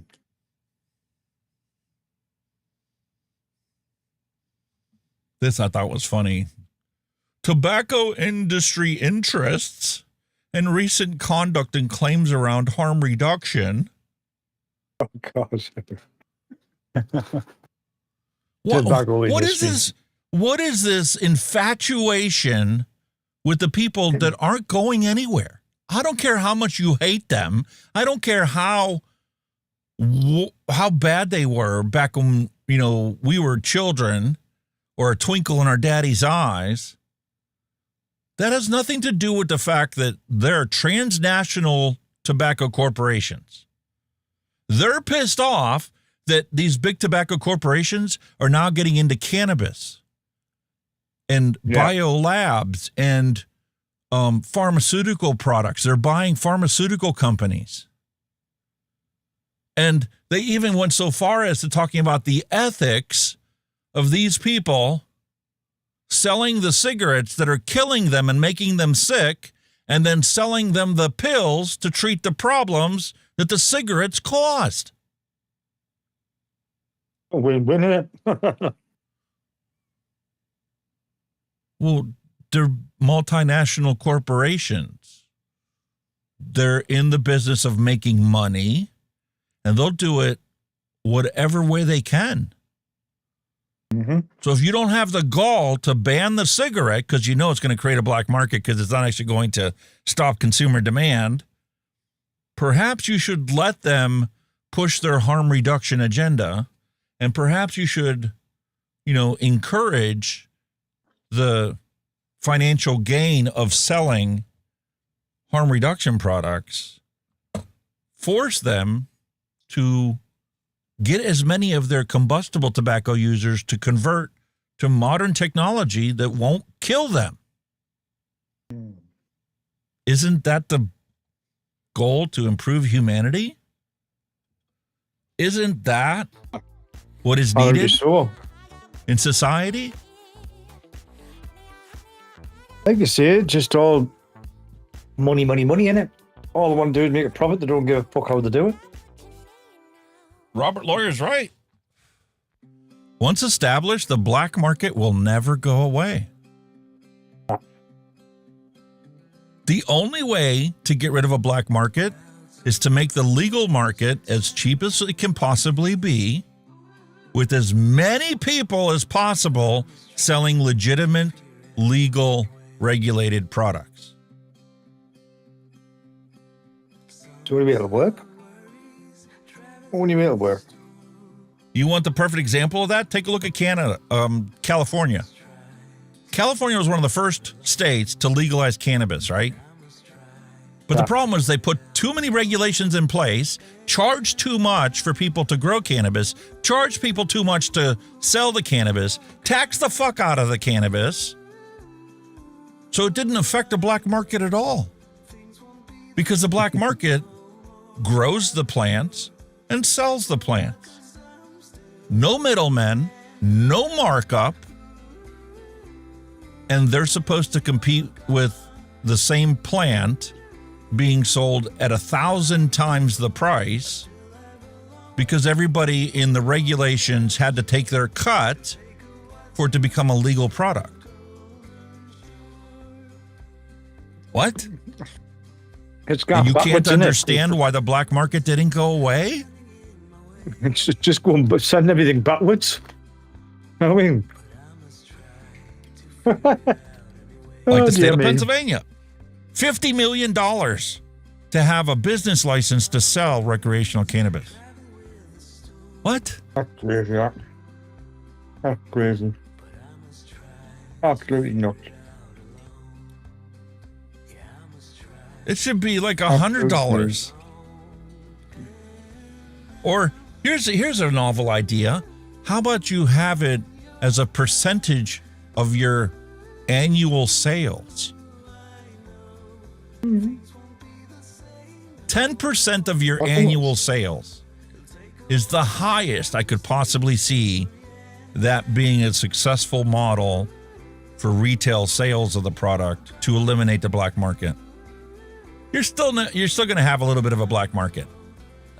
I can drive to Ohio. I could drive 2 hours to Ohio, buy a bunch of seeds, or I could even buy plants that are fully grown, bring them back, and I could easily sell them here. But what would I be?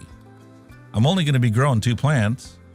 What do I have? 2 customers? 5 maybe at the most? Crazy, man. Absolutely nuts.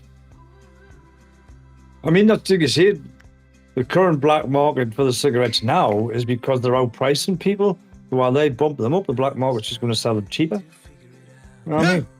And that's the reason why they have hidden cabinets up in the thing, because it's like they know that they imported those with no taxes, no authorizations, whatever, and they're going to sell them way cheaper so that they have their customers that are happy to buy it. Just haven't got as many overheads, have they? You know what I mean? You've got a shop who sells cigarettes, so the shop's got to take their cut by selling the cigarettes on top of what the government's doing. So you live in a capitalistic society where if the more you sell, the more money you make. And the more you sell, the cheaper you can actually sell it for and still make a living wage. Yeah. That's the model of capitalism. And if you don't acknowledge that, you can't come up with a regulatory policy and umbrella structure that's going to work. And banning is the dumbest thing in the freaking world. But the bar, surely, you know, must have learned by history that prohibition does not fucking work no matter what you ban. I mean, look at the drug trade. Drug trade's still thriving, doing well, making millionaires. You know, there's all sorts thriving. Black market cigarettes, black market. You don't need to, it doesn't have to be black market. You get black market clothes. Everything's black market, and they're thriving, absolutely thriving, because of all the tax. I mean, a packet of cigarettes here, theoretically, I think there's about 70% of the value is tax. A packet of cigarettes on its own with no tax in costs you fuck all. It's the same in Australia, dude. You're going to pay $50, $60 for a pack of fags over there. A pack of durries, as they call it. Pack of cigarettes, as we call them here. Right? Who the fuck's going to pay $60 for a pack of smokes when the guy in the corner is going to give it to you for $20? Exactly. Nobody. Mad, man, honestly. They need to wake up and smell the coffee, all these politicians and shit. Like, just... And then you get daft cunts like Emily Banks that says, we need to come up with more creative ways to enforce this law. No. No creative law, no creative policing is going to change the fact you already have the highest possible fines on the planet and a black market that is equally as high. Because you haven't made it the correlation to go, well, the more expensive it is when somebody gets caught selling it, the more incentive people have to sell it. And the less they have to sell to make a living wage. You need to drop your taxes. And even if you cut them in half, you're not going to really make a dent in the black market. No. It's going to take a decade before you'll see that change in data. Definitely. Fucking nuts, man. Absolutely fucking nuts. But what do you do?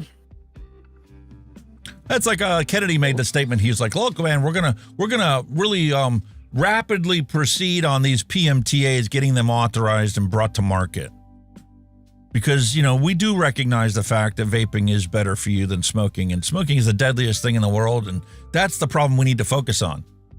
Well, then do something. Instead of having a little speech with somebody that you actually say this, but nobody's going to cover it in the news because they get paid to bash vaping.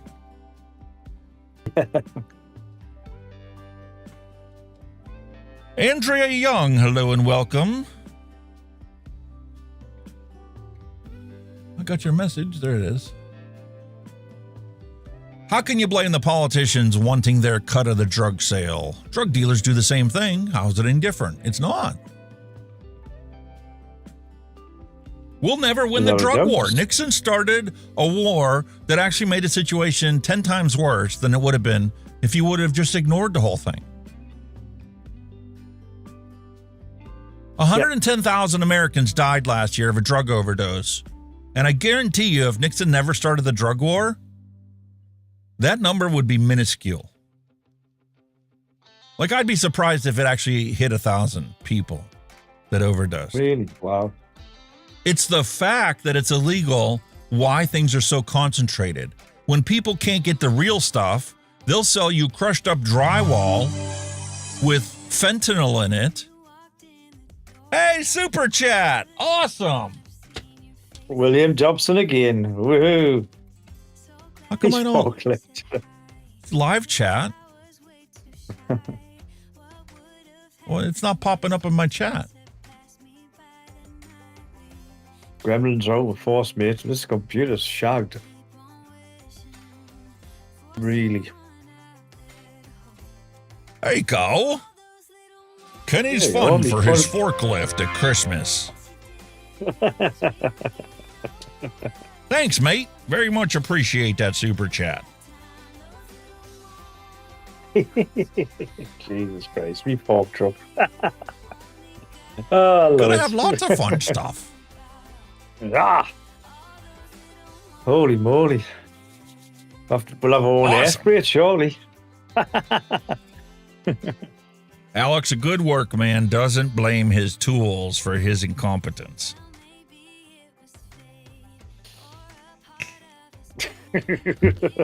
He wasn't talking about you. I hope not. I will reprimand him. I finally got my flat black or flat white. And my tools are totally fucked. Because that bug is now me Google, and me Google account's gone as well.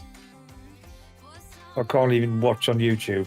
Got nothing. That's a pain in the butt. Just like the docs inside of OBS. I finally figured out the easiest way to deal with it, because now that they've increased the security in Chrome and OBS was using Chrome internally, blah, blah, blah. When you open OBS, it expects you to validate or authenticate anything that pops up in 5 seconds. So when I get a pop-up, Discord was already open today, so I clicked on it, and it automatically authorized all the docs. The problem is it authorized them. I've got 8 different docs for all my buttons. So 4 of them, when I clicked on them, the buttons were there, everything was authenticated. The other 4 had timed out that it didn't get authorization in time. All I had to do was close those docs. I went up to the menu, clicked on docs, and I opened each of those docs that I just closed, and they were already authenticated because it's the same browser, same Chrome. It's already authorized. So it's just like 5 seconds and those doc situations handled. Good. I'm just totally sick of this happening to me, though. I don't know where it's coming from. Because I watched a YouTube video of a guy. I watched a YouTube of a guy. He showed you how in your Windows settings how to block extensions being installed automatically, and I've done all that, and it was great. Ran from mint, and now all of a sudden back to square one again. There's an extension installed on its own. It's just fucked everything up. Again. I actually went a step further, and I actually, whenever I ordered for my Office renewal this year, I didn't let Microsoft automatically charge it. I legit went on to Newegg and found a deal, and it was a deal where you buy a year's license for Office 365 or their online Office thing, and it's the family plan, so 5 people have this, me, my wife, my mother, and 2 of my sons have access to this Office for free that I pay for. So instead of it costing me $130, I was able to get on Newegg. I've got the 1-year Office and 1 year of malware bites for $80. It's a deal. Not bad. No. Ever since I did that, I don't have that extension problem in Chrome anymore. And I've actually had it do as normal automatic weekly scans where it automatically found something I didn't even know was installed. It automatically got rid of it, and I didn't even know that it was installed unless I went back and looked at the Malwarebytes logs of what did it find to see that it actually did find something and got rid of it for me. It was never an issue. I did try the 3 version, but it only gets rid of so much, like, doesn't it? You only get like a week of it. Yeah. I might fucking download it and run it again, see what it fucking picks up. See if it finds anything, it cleans it all out for you. Yeah. If you manually run the scans once a week, you don't need to pay for the license. Yeah. But I am glad that that's something I'm going to add to my subscription list yearly. I'm just going to renew it whenever it expires because it really has made my life easier. I mean, I've had various antivirus softwares in the past, but they used to fucking drain the fuck out of your machinery. Yeah, they were such a memory hog or a system hog, CPU resource hog. Norton was the worst. Your machine ran so fucking slow. Norton was bad for a while. Then I went to McAfee. McAfee ended up being twice as bad before I finally got rid of it and went back to Norton. And I went to Yeah. Norton 360, and that was really good because it was provided by my cable internet provider, so it was free. I'm like, okay, Yeah. fine. If it's free, I'll go back to it. I'll switch back to it. Save me money, win-win. And then Comcast decided to break their deal with Norton. They quit supporting it. And then I'm like, you know what? I'm just using Microsoft's built-in antivirus. I don't care. Yeah. I don't do anything that's risky enough, or I know what pop-ups to just ignore. I'm like, and it was good for a couple of years, but it's finally gotten to the point again with the malware that it's just like, I'm glad I have malware bites. The pattern I've noticed, it always seems to happen after the ban's been on Roblox. It's all online games. Every time there's something coming from that fucking site. It's That's coming sticking from the fucking pop-up extension. advertisements. Yeah.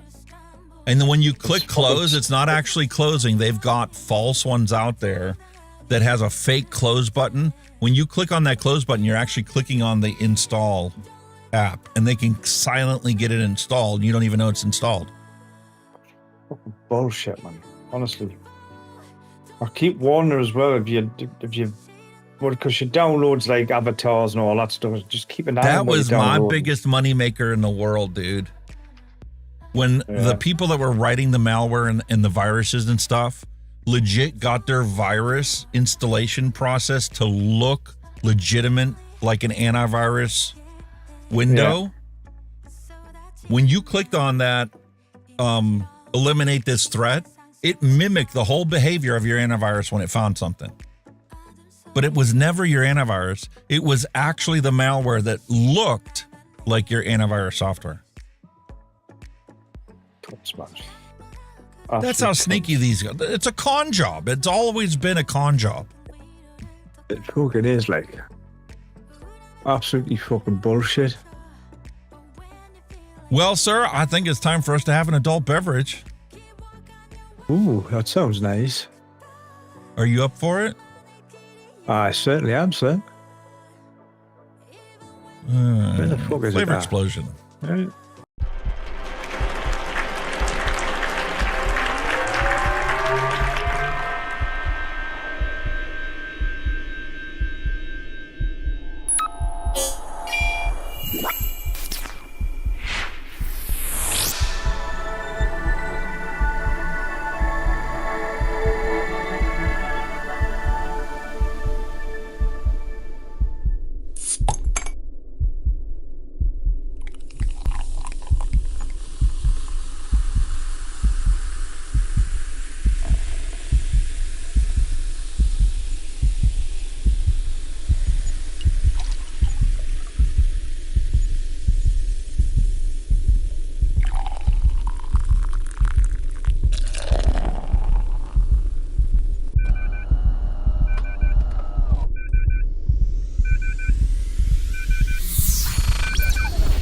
Move your mind and get ready for the drop.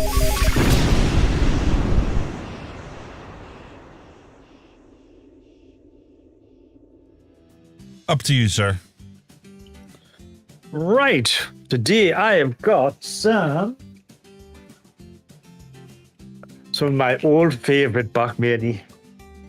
I actually found it in the store. They're finally getting in. I've gotten some John Smith's Bitter. Extra smooth. This is just one of those very wonderful nice. bitters. It is, where are we? It is 3.4% volume and alcohol, but it's you hear that little widget go there when you pop that? I don't know if you can hear it, but as you can see, if I just get my glass into frame, it's one of those creamy ones where it just starts to do its business. It just comes in, and then it just disappears, and it's just, I love this stuff.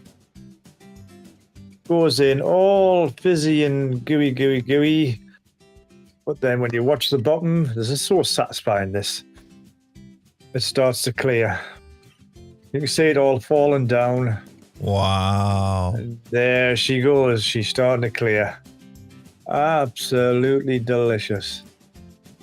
And look at the cream in it, man. It's just a proper cream flow. Sorry, I'm Cameron back there you are. Look at the creamy flow on it, man. It's delicious. As you can see, it's starting to clear.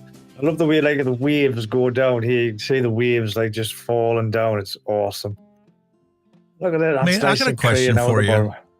How come you can sit there and enjoy a nice cream flow ale, right? Yeah. But you don't want to bother with mixing because you got to let it steep a couple days. That's done. You can wait for your beer because of the cream flow, but you can't possibly mix your own liquid because you got to wait. Oh my God. I love it. Just wondering. So up for your entertainment today, I went into the refrigerator and I scarfed a bottle of the wife's La Vignetta Winery Peach Berry. Beautiful, sweet peach with blueberry, 13.5% alcohol by volume. And on the sweet scale, that's a fully sweetened wine. Very nice. Like, this is going to be interesting. Let's see how classy this is. Does it even have a cork? She sure does. This is going to be interesting.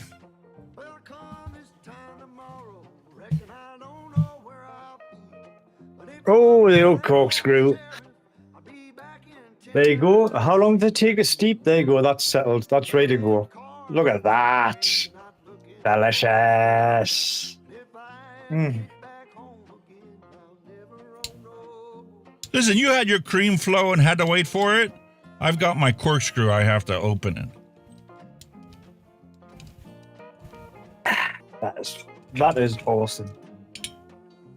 That is super duper amazingly awesome.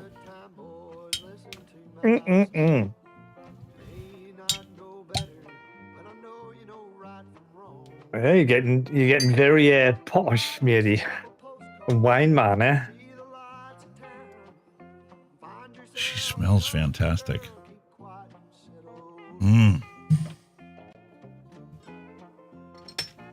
Posh? Posh. Oh, wine glass as well. Oh, I hope you're going to stick your pinky out when you drink it, mind. No, stick your pinky out and give it a swirl and give it a smell. Never fill a wine glass up the whole way. The whole purpose for the shape of this lovely glass is so that it concentrates the aromas. Oh, yes. Peach, blueberry. Bottoms up, sir.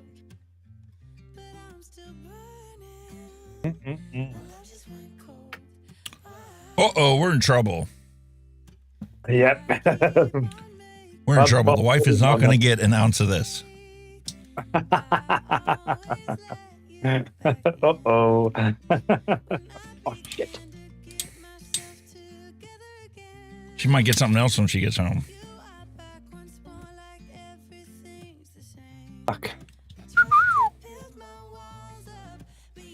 All right, hand checks. I'll roll the bumper. Let you gather up your little hand checks. Hang on a minute. I've just realized something, and you've never said nothing. I'm still running in fucking log. I'm flat. Yeah. Oh, you are. I'll do that now.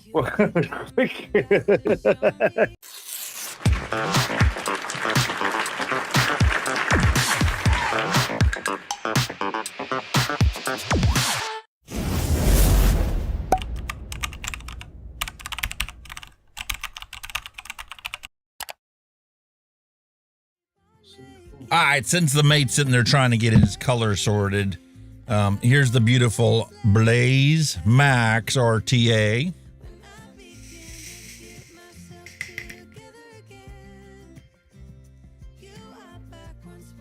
On the Lost Vape Dilemma Quest.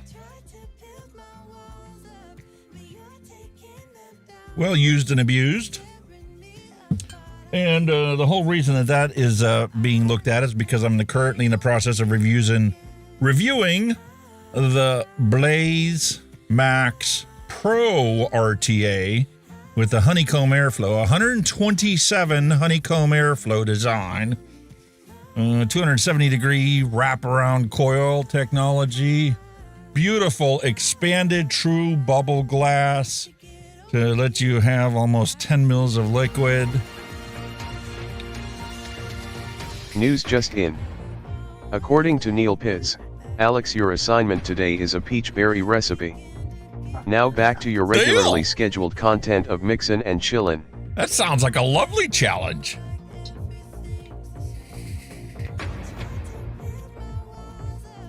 Love it, love it, love it. I already have the whole intro thing. It was originally like a 40-minute recording. Ooh. I've got to chop down to 10, 11 minutes thereabouts. It's got 100 cuts in it, 40 different little pop-ups and thumbnails and titles and B-roll overlay. And all I got left to do is to do the recording of the final thoughts and add the music on the end for the final thoughts. I already have the music done for the rest of the video, so that's good to go there. But in order to get the final thoughts, I need to compare it. Obviously, it's being compared against the non-pro version of it. I had to go back to the Arbiter to check that out.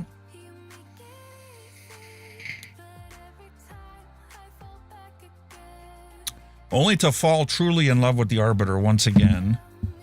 I mean, I've had this thing now for 4 years, 5 years, and it can compete toe-to-toe with the modern best RTAs ever. I've got the beautiful Hell Beast RTA. Just did the video on that.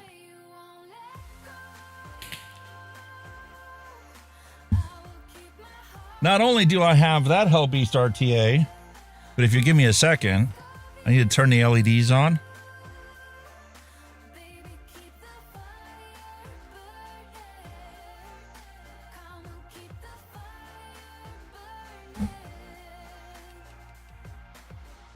So you can see the matchy-matchy LED flashy colors. Nice. With the you were Hell determined to Vape, get that working. Hell Beast RTA. You were determined to get them flashy lights working. Flavor on this is 10 out of 10. Wow. Fantastic. Love it. There's the Arbiter. And everybody asked me on the last video, what about the Osiris? What about the Osiris? So there you go. Here's the Osiris. Wonderful. Exact same liquid. Exact same coils. Massive tank. Weight comparison. Weighs twice as much as the other ones.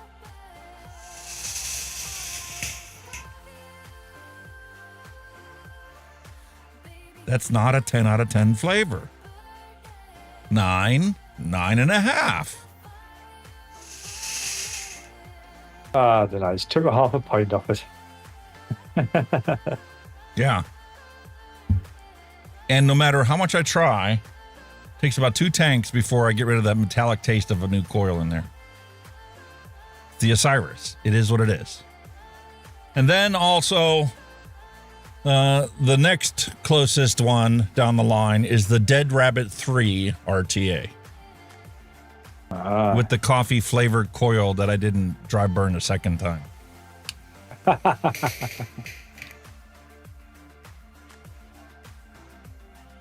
But it's a beautiful 9 out of 10 flavor.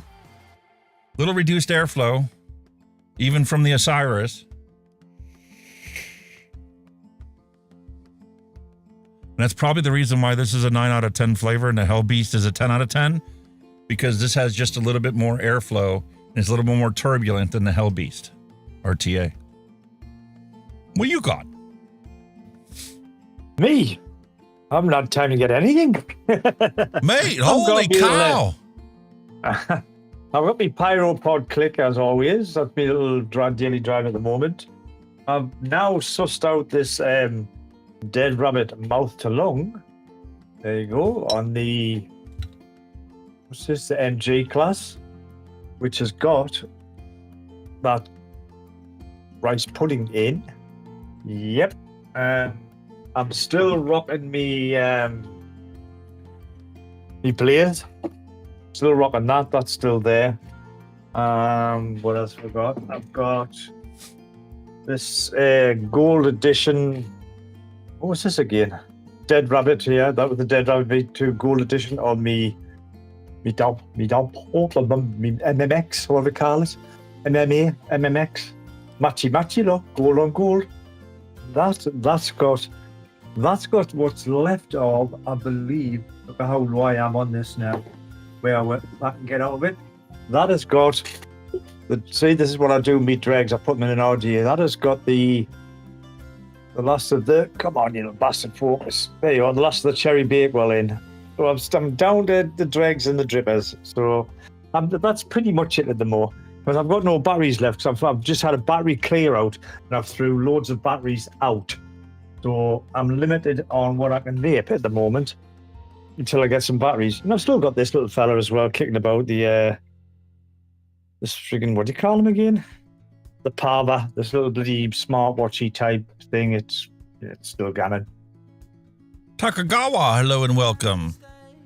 And then that I've got some nasty juice, Wicked Haze, which is it's a bit like a come on, it's a bit like a strawberry type vape, very nice. So yeah, that's pretty much what I've got at the moment.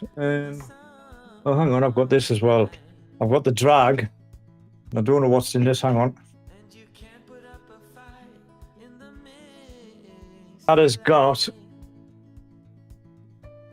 your strawberry cheese, yes, sweet raspberry custard cheesecake in there. So that's what that's got. So there, what I'm rocking at the moment.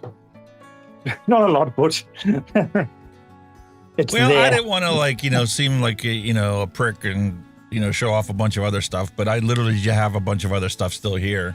I still have this Vupu Refillo pod. And for those you naysayers out there that left the comments like, I tuned it and disliked it as soon as you said you had it for a month. Okay, we're going on 2 months now. That's the same fucking pod that I had in the review video. Granted, I'm not vaping it all the time, but it sits on my headboard in my bedroom. And I keep filling it up before the coil liquid gets down to where you see the wicking. Inside of there, where did she go? My OG blue, not OG blue, the Keep It 100 blue, must be on the floor. It's the liquid that's been in here since I started this coil. 2 months. Still chug along fine. No off taste. It's not as flavorful as it was brand new, but it's been sitting around for 2 months. Here's the Aspire from last week.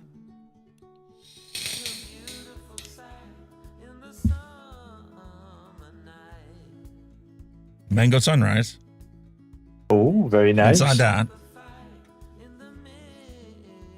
I still have this one sitting on my desk. Oh.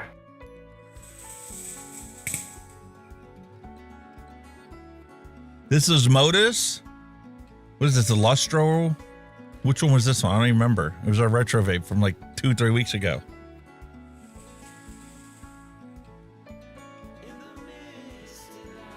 Flavor is 3 out of a 10. Really? It's kind of gurgly because it's slowly weeping its liquid into the airflow.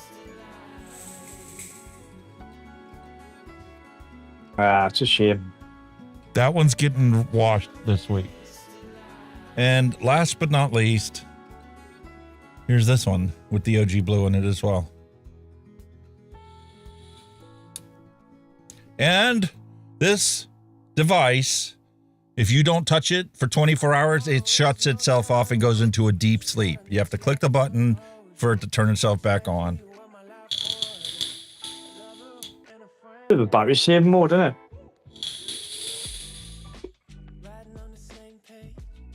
I think this is the Wismec Trough. This is a retro vape from 4 episodes ago. We're looking at a month.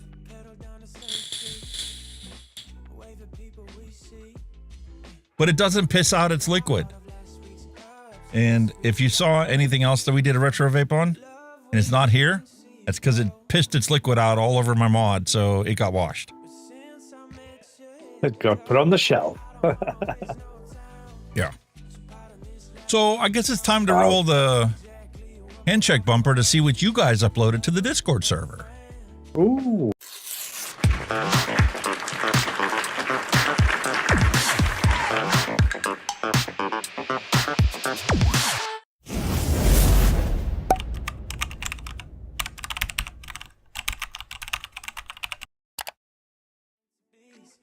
Starting first off with Cheryl Demers.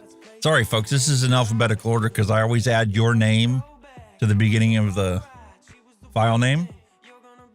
But here we go. What is that? What kind of cookie is that? Is that an amaretto cookie? Amaretto cake? In a beautiful all-in-one. I'm sorry, but my attention drifted to the knitting. That's where my attention drifted. We cannot ignore the beautiful crochet. Look at that. That's gorgeous. Pineapple cake. Pineapple cake. Pineapple cake. Come on, drop the recipe. I want to see it. I want to try and make that. I'm looking at some gorgeous, gorgeous, Cheryl. I love it. Totally drifted off that one a bit. Now, Patrick's got a couple of them on here because he sent me his in chat, and I didn't download his from X last week. So we got a couple of Patrick's to get caught up on. Every Monday, he drops his hand checks on social media to say, hey, what are you guys vaping on? So here we go. The Filth. Look at that mod. That's lovely, yeah. Stabwood. It's an Osmosis mod. And I have no idea what that tank is. It looks, that mod almost looks like a skin, doesn't it? Like an alligator skin or a reptile skin. It almost looks a bit like that at the top, doesn't it? Really good the way it looks like stabilized wood to me. Oh yeah, but I'm just saying it resembles a bit of everything, you know. Like the top bit looks like snake skin, but it's wood, stabilized wood. But the pattern of getting out the wood there is amazing. Keep Absolutely talking. Stunning that. What are you doing, like?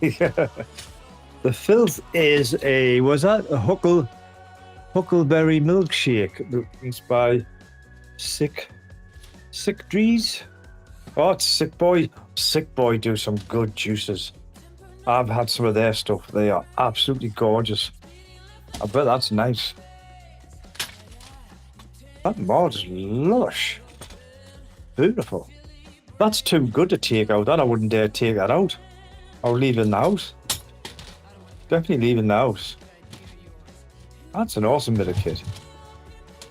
So what's he looking for? He's going diving in his box. I'm looking for the wax. I've got a beautiful little tin of wax that you're supposed to use on your Stabwood mods to keep it from looking like that. To keep the wood that's exposed completely sealed. I've got you. Something like a beeswax, that kind of stuff. You should bring it right up. But then again, hang on. Has it not been lacquered? I have no idea where it is. It's been ages since I used it, but it's a little metal tin of wax. You take and you put that coating on there. Like, put it on there the night before. Rub that into the wood so it fills the pores of the wood with that. And you build up a nice layer of wax on it. Let it dry for 5 minutes. Come back and put another layer on top of it. Let it dry. And then after like 15 minutes, you come back with a beautiful clean cloth. And you wipe all that stuff off. Wipe the excess off. Just like giving it a good wax job. Then let it sit overnight. And preferably, I like them to leave mine sit for 24 hours for that wax to harden. Like a nice carnauba wax, because there's some carnauba in there. Yeah. And you will get the mirror finish that thing was when it was brand new. And it won't be slippery or slimy. I'm surprised it hasn't been lacquered, because most of them are, don't they? Most of them do get lacquered. Yeah, they're polyurethane. That's how they pressure treat the wood that's in there. Yeah. But eventually that outer layer wears off. And I've got this beautiful wax that you can use to maintain that stabilized wood finish. Keep it looking brand new. How do you think mine looks the way it does? Where is it? I just had it. Look how shiny that is. Yeah. Gotcha. Every couple months, I just throw a coat on there. 5 minutes later, I wipe it off, and she's good to go. Maybe the next day, I'll take another dry section of the thing and wipe it off and maintain that beautiful shine that you got it when it was Just brand keep new. buffing it up, yeah. Just like buffing it up, isn't it, really? And there's Patrick again with his Right VCT Bold. Right there. And that's on the Aegis Legend, the original. Wow. The classic. One of And them. this week's submission, Catatonic with an Osmosis all-in-one. That's nice, that. That's beautiful. Very nice. Beautiful. Very nice mod. Robert Way in the Lawyers Drag caught 3. in clouds on the Drag 3. That's the kit. What is that, the dead Drag 3 rabbit? kit, isn't it? No, what is that? Looks like a What's dead it called? rabbit. Could be. Looks like a dead rabbit logo there, but could be wrong. Yeah, but I don't recognize this pattern on the airflow. No. Robert, you there? Interesting. What is that? Troll X. A Troll X. Ah. Very Very nice. I do not have that one. There you go. Here's Takagawa's contribution for the week. Here we have the dead rabbit mouth to lung. Very nice. Ooh, I like this. Nice C-frame mod. That's nice. Very nice. So what'd Kinda you like have the to classic do? Lost- What'd you have to do, Kenny, to take care of your flavor situation in your mouth to lung? But with mine, it was just the resistance to my coils. I just had to bump the power up, and now it's spot on. Perfect. Absolutely perfect. Because, like I said, my coil, I thought I had a mouth down coil. My coil resistance, because coming out at about, hang on, where we're, it's 0.27, and I'm vaping it at 45 watts, and it's absolutely sublime. Mine is 0.75, and I'm vaping it at 19 watts. But it's not too hot either. It's just nice, you know. It's not good. It's not a hot vape. It's still a cool vape. 0.75. Mine's just, a lukewarm vape. Beautiful flavor. It's that coffee we made. That's bang on. Like I say, that rice pudding is actually shining in this. It's really nice. Cool. William Dobson got some vape mail in. The Snow Wolf 218. Look at that. That's gorgeous. Holy cow. I get Snow jealous Wolf, of is that this stuff, Sigilli? mate. Yeah, well, it used to be Sigilli Snow Wolf, yeah. It was on a thingy mod, didn't it? Oh, that's I love stunning. that wood finish. Look I what always else get he jealous got. of this stuff. Oh, the Cali by QP. Blaze Pro Max. The Odin. The Odin. Oh. And the Vortex 30. That's the next one I need to finish editing the video for. Oh, the Torrent. Yeah. Nice bit of kit. 30 millimeter dripper. Vortex 30. Cali, I think I've seen the Cali, but I've never actually gotten it. By QP. Delicious. I'm so looking forward to the temperature drop on Thursday. I can spend this entire weekend up here editing and recording videos. Again, finally. And that's because at night it's going to drop down to 57 here.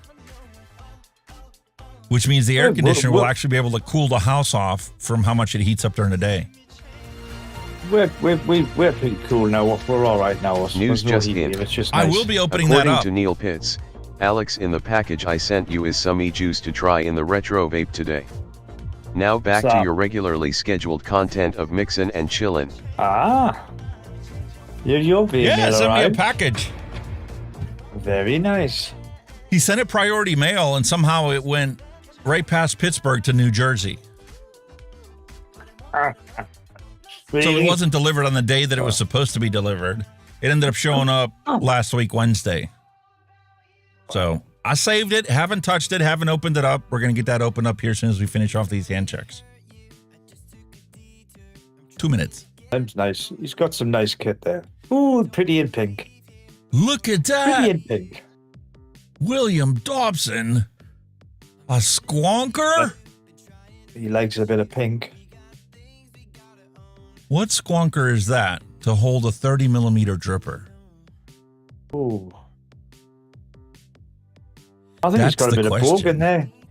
Because Bogan likes pink and purple as well. Bit of Bogan there. Republican Squonk? Ah. I've never even heard of that company. Nah. Discord link is in the bottom of the description of this video. They're only good for 7 days, so if you're watching an older vlog, it won't work. You got to watch the latest version of the vlog to get the Discord link. In case one day YouTube decides to ban vapors from sharing Discord links. I won't have to go back and change 1,000 videos to remove the Discord link. Happy Hippie, hello and welcome. Robin Fagerstrom, hello and welcome. And Heath Edgecombe, hello and welcome. Very nice. Grim Green and Vapors Cloud. Like. Ah. Oh, it's Grim Green. That's the Republic Squonk. Why is it when he does a release, you very hardly hear them? We don't hear bugger all when he does a release of a mod or a tank or anything. Probably because, like when Mike Vapes does a product, he has to pay for whatever products get sent to reviewers if he designs something with somebody. And Grim probably doesn't pay for extras to get sent to reviewers. Grim probably gets 10 of them, and then he sends them to people to review for him. Like he'll send it to Mike and he'll send it to whoever. It's just you never hear when he does a release. Like everybody else, there's the release. But every time he does that, we don't get any kind of notification or hear when he's released something. And apparently I don't know firsthand, so I can't say for certain, but in the past, that's what I've heard. Is if you do a project with a company, you, as the person that designed it, is part of your obligation to get your share of the profits from this product, need to determine the marketing for it and how much budget is allocated to that. Some companies are going to want paid up front for that. Like if you're going to send 10 products out for 10 reviewers to do, you need to pay for all 10 of those ahead of time. Yeah. It doesn't come off the top later. Naff. That's a bit naff, that, isn't it? Oh, I'm sure it is. But, I mean, it's part of the gig. Maybe one day we'll get big enough that we can actually have our own products. At the end of the it gets harder and harder year after year to improve on what's already out there. Yeah. At the end of the day, he has got a few products out, but nobody hears them because there's not that much promotion, whether it's over here or in the US, I don't know, but you never hear nothing promoted like you do with everybody else type of thing, you know what I mean? He just quietly seems to do it in the background type of thing, you know what I mean? It also doesn't help that he's no longer primarily on YouTube. Because he got demonetized on YouTube, he now does his primary stream on Twitch, which, you know, I could watch on Twitch, but the thing is, I don't have availability on Thursdays anymore in the evening. No. So I don't watch his shows. I watch them on the replay, and 90% of the time, I start watching his replay of it, and I'll click News and Advocacy. I'll watch the News and Advocacy, and then I got to go back to work doing other stuff. Yeah. I don't, it's asking a lot of people to be here for the entire 4 or 5 hour streams that we do. Yeah. And I'm sure there's plenty of people that come here for the news. There's people that come for the hand checks. Some people might come for the dad jokes. Eventually we'll get big enough that I'll actually be able to see those data points. Because YouTube doesn't stack your vlogs. It could. No. But it doesn't. So, Shame. I guess it's time for some vape mail. I don't have a vape mail bumper. I got mail, but it wasn't vape related.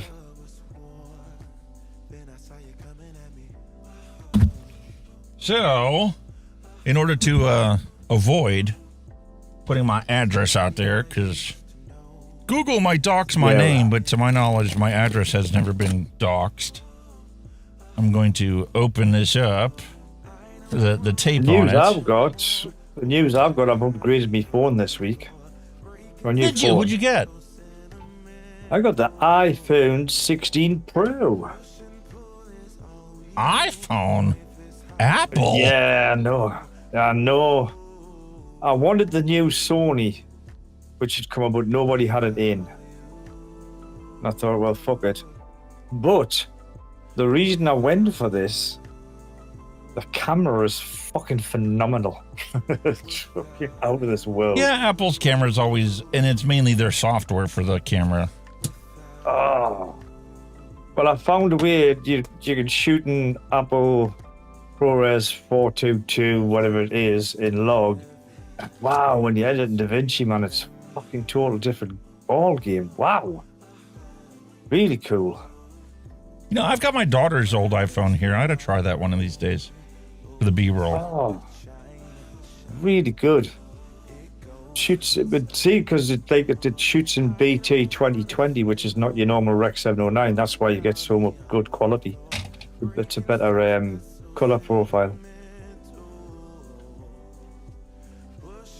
Ooh, look at all the brown. So there, I cut it open. I haven't looked at it. And once again, for heat distribution purposes, I haven't turned this light on yet. So now you can see my ugly mug. But look, this is what I got sent to me from Neil Pett. Awesome! I love the shipping package. What we got here? We got liquids.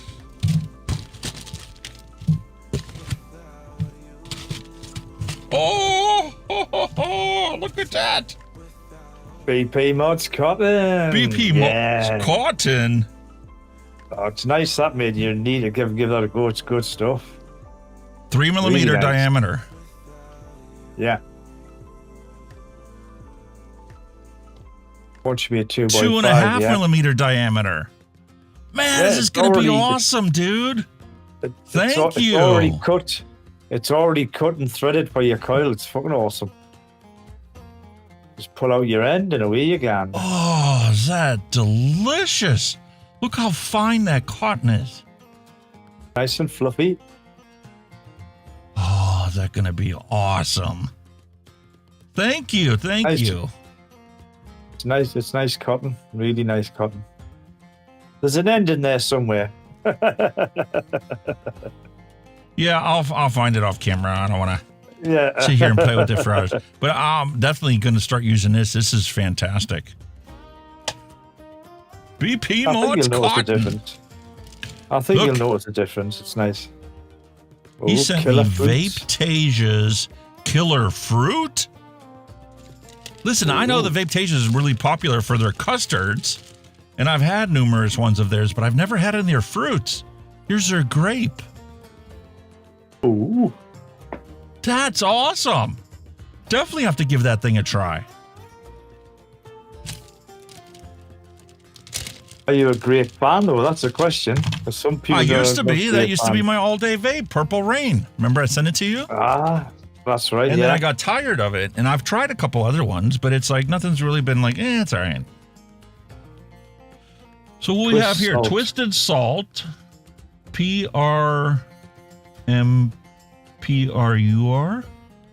I don't know what that is. So it's a salt nick, 35 milligram, but I don't know what that flavor is.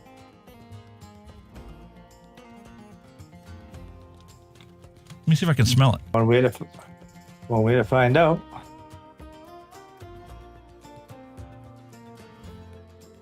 Wonder if it's like a purple power or something. I know it's 35. I probably shouldn't do that.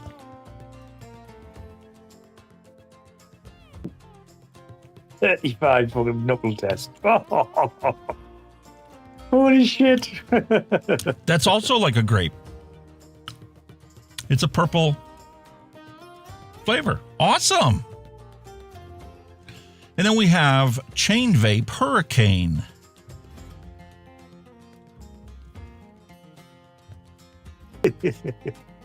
He doesn't mess about, does he? It's only 3 milligram.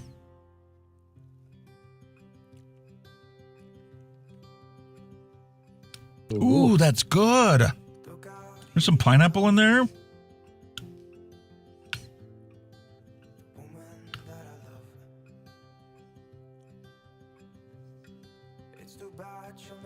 That is a really, really nice pineapple.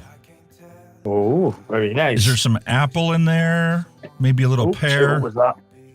Because it's a nice broad palate pineapple. Apple juice? I don't know. Thank you. This is freaking amazing. Definitely looking forward to giving those a try. Look at these drip tips. Drip tips.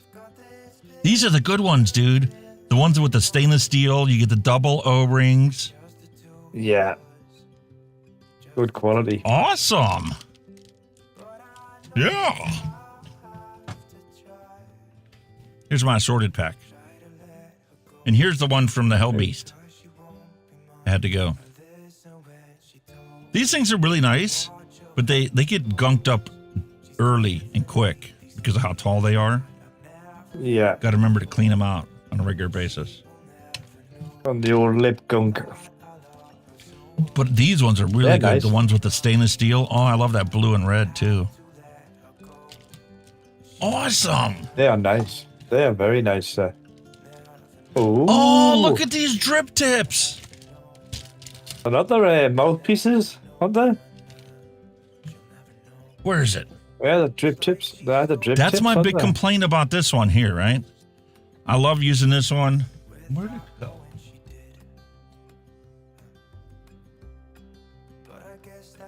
You know, I'm going to put this in here.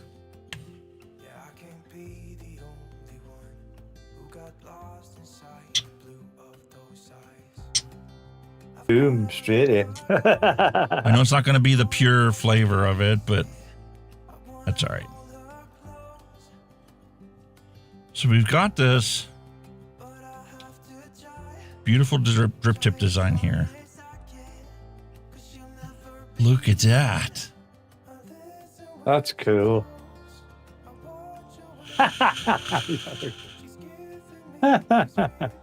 That's 10 times better already. And all we did is replace this drip tip.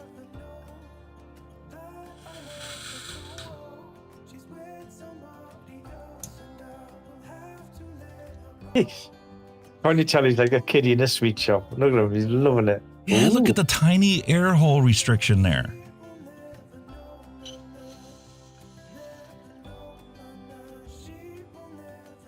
Ooh. Too restricted because I can already taste that the coil in there was unhappy with that little tiny airflow. So you got a big massive one like this. Oh yes. Now you're talking. You can hear it. Jesus. It's still nice to have a selection though, you know, that's really cool. Oh!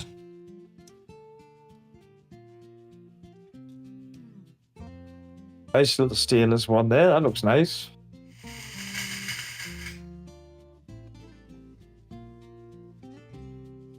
It probably looks better on the mod, but it's not as enjoyable as this one was. Yeah. And then you got to compromise between the two. That's nice. Still plenty of airflow, much thinner.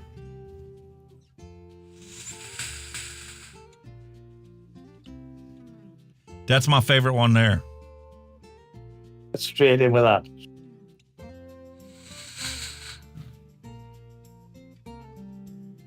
Now I need to clean this thing out after the show today and fill it up exclusively with this Hurricane. See what she tastes like in there.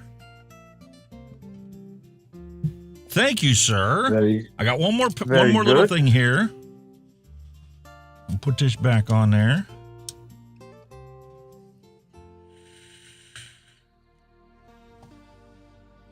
because that does need cleaned out. Oh, I love the design of this one. See how it curves in like that? That's the one difference between the Blaze Pro and the Blaze Pro Max. On the Pro Max, he put a straight, chubby drip tip on it. Yeah. On the Blaze Pro, it had a little indented curve towards it.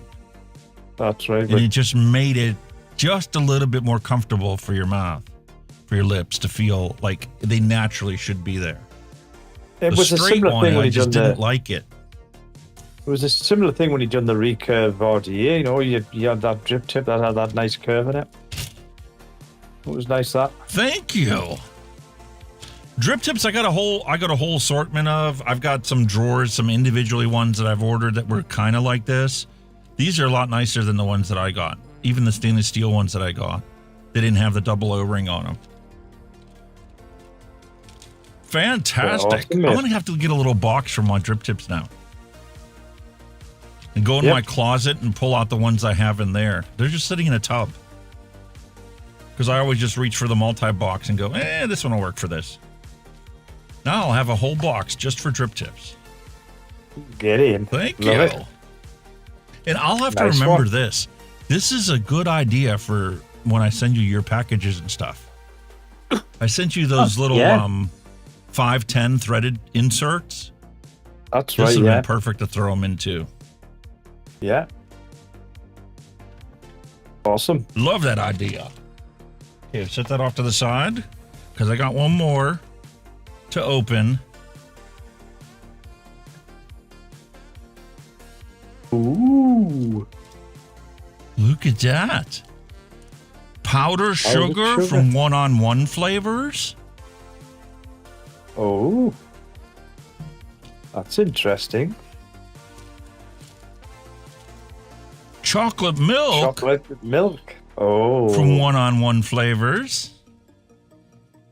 Very nice. Maple syrup. Maple syrup. One-on-one. Nice. Mate, I'm going to have to send him one of your original recipe of your rum cookie and this Hunky wine punch. Yeah. Maple Apple bar. Maple bar. Oh, I can smell that. That is bloody fantastic. Cornbread. One-on-one What? flavors cornbread. Oh, I love me some cornbread. Oh, God. Cornbread. You know what? Wow. You know what? Since I got these ones here, I'm telling you, these are going to be the first ones I'm going to single flavor test. Wow. When I start up the... Yeah. Thank you, sir. Already. Well done. Very well done. I'm so happy for these. So looking forward to trying them out. Good, good, good. That's awesome. Sure is. Cannot beat a bit of vape meal, my friend. You cannot beat a bit of vape meal. Always Bloody exciting. lovely. Always exciting. It is, man. It's gorgeous, man. Doesn't matter if it's old or new. It's just something, new shinies. Just I bought delicious. coils and they came in medicine bottles. Really? That's interesting. I've never had that happen before. Ah. Wow. Neil Pitt says, pomegranate and papaya? Is this hurricane pomegranate and papaya? Why do I get pineapple? Something new, isn't it?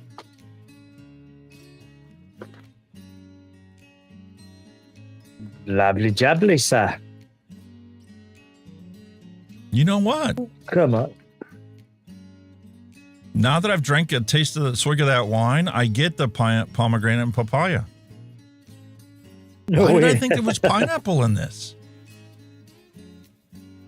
Very odd, sir. Well, that wine is peach and blueberry.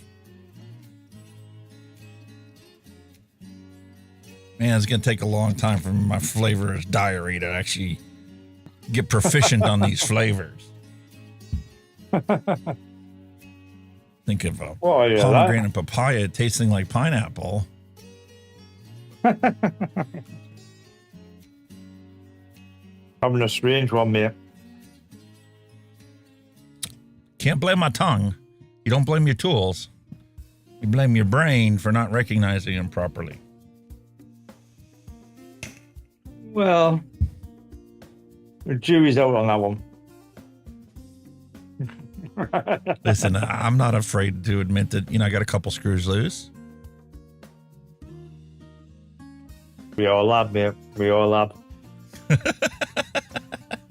I've always said to people, define normal, because nobody is.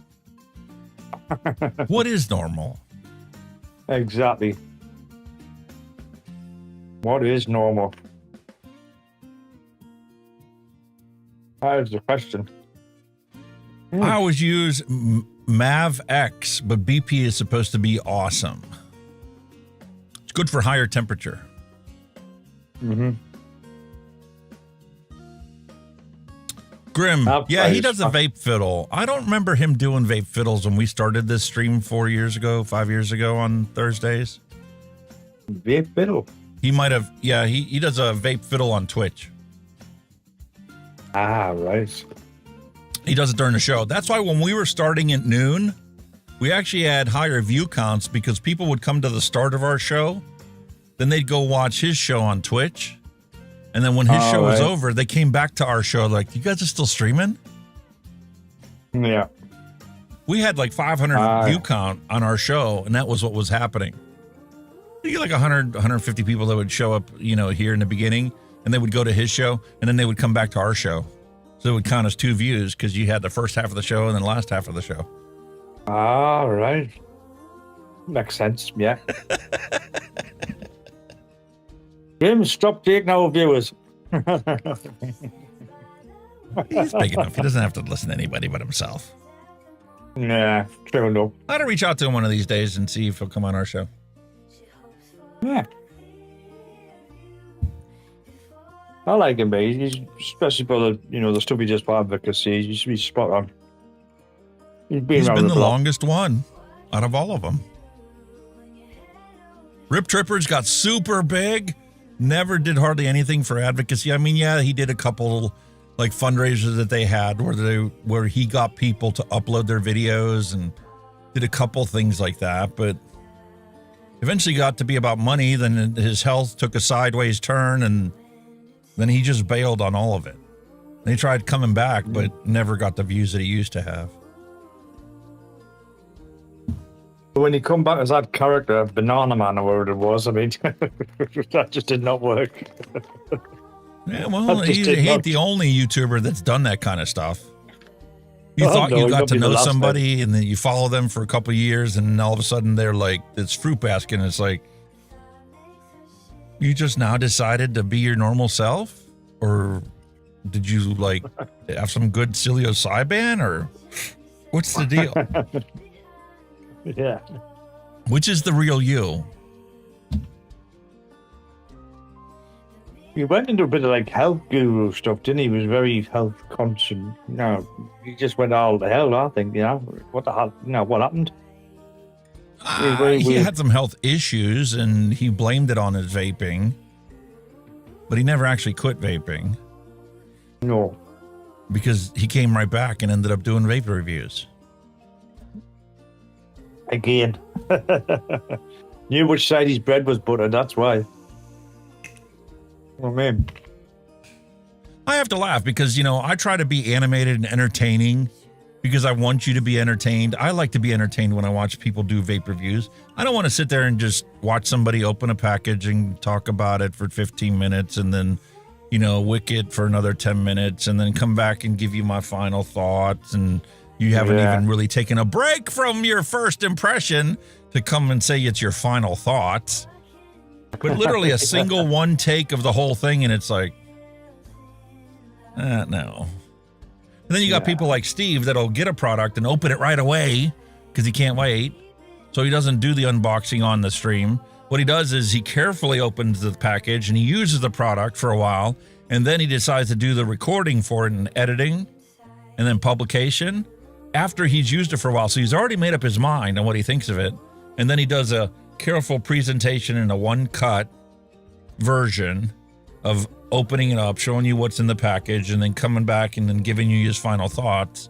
And you can rely on it because you know that he already been using it. You watched his live show in the last 2 weeks. That's what he was talking about using before he published the video. That's one way of doing it.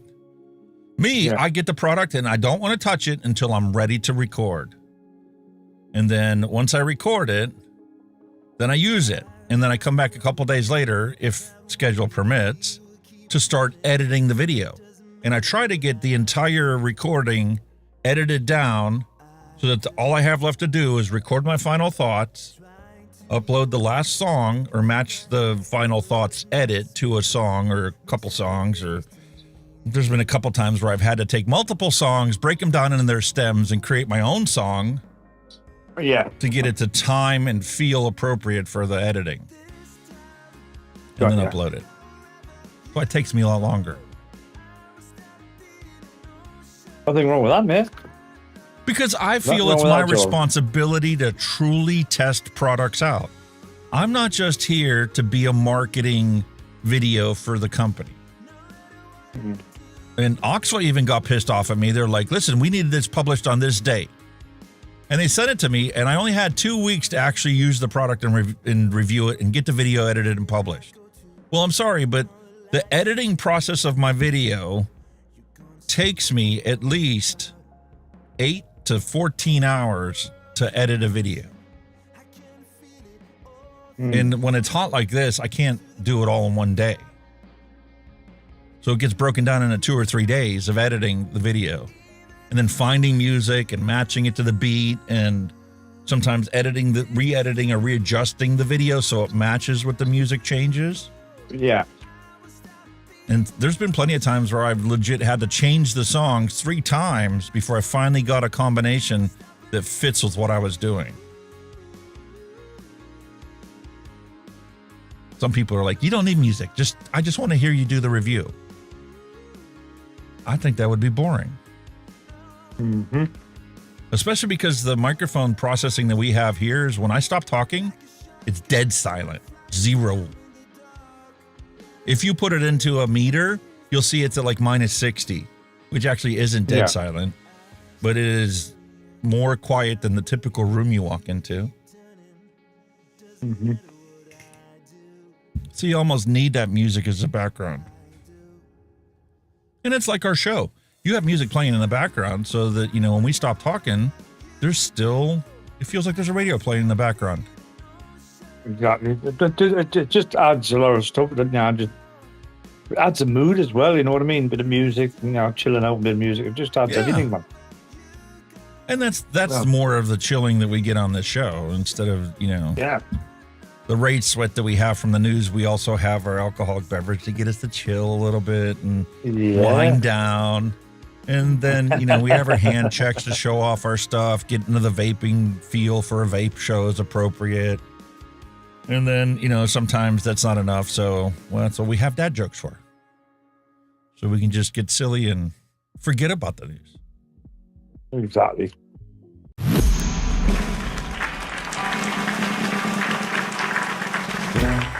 No more despair. I have paid more than I owe. Now what you see is what I give you.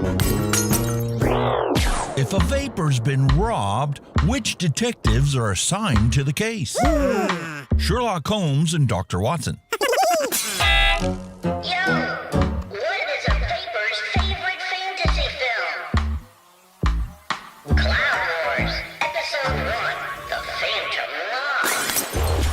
Hey man, what do you call advice from a vapor? Drip tips. Hey, is that a mechanical mod in your pocket? Or are you just happy to see me? Hey, don't throw your mod at people or else it's battery.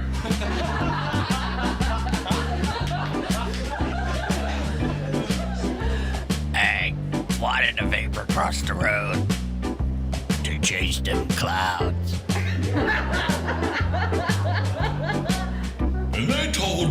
vaping was cheaper than smoking. Nope. I don't care. What are you talking about? Did you hear about the guy who doesn't pay more than 1 cent per mil for juice? Shut that baby up! Yeah, we get it. You DIY or die. Gotcha. What are you waiting for? Let's do this. It's go time!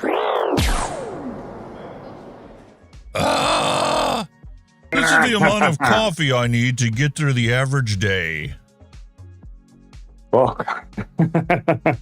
Really? Neil Pitt said that the Salt Nick liquid that I knuckle tested was pomegranate and papaya.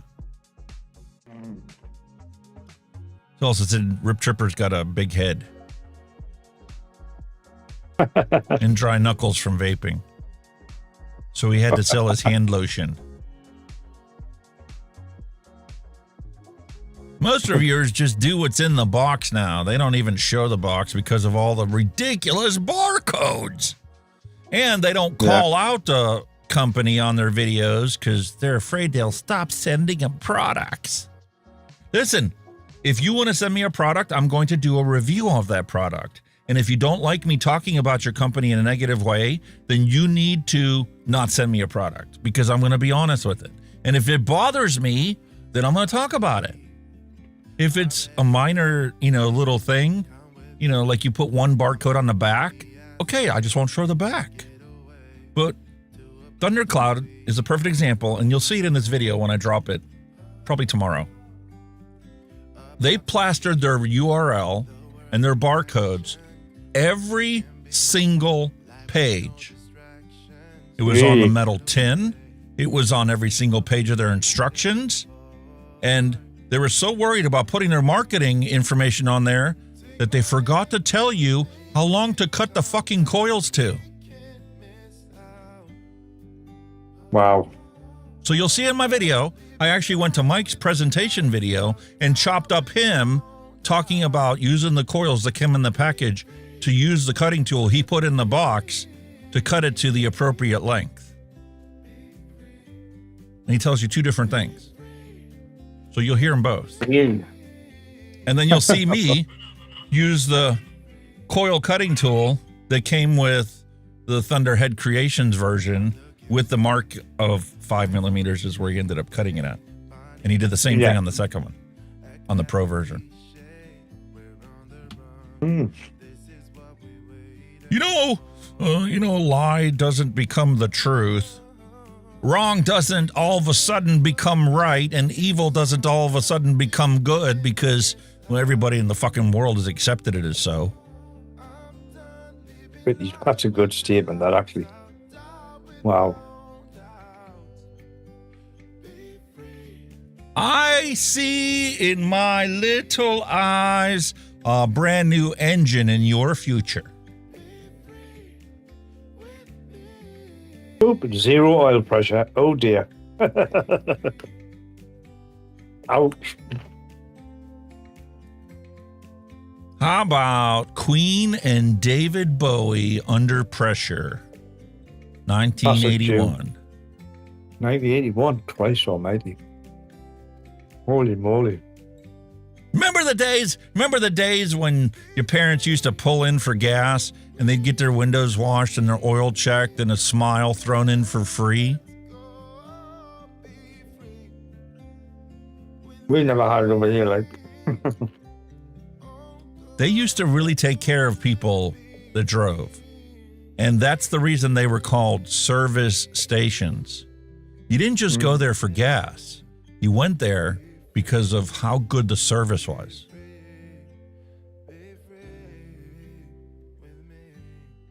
And the fan that never dies. Okay, now. That's gone bad a bit, isn't it? Jesus. When I go to my mom's house, the bedroom we stay in has one of those fans. Oh, yeah. I remember when I was a wee little snot, knee-high to a grasshopper, and my mom bought that fan. How old am I now? Oh. That fan was probably purchased 48 years ago and is still as pristine as the day it was pulled out of the box. Wow. That's when people took pride in the products they sold. We didn't live in a disposable society.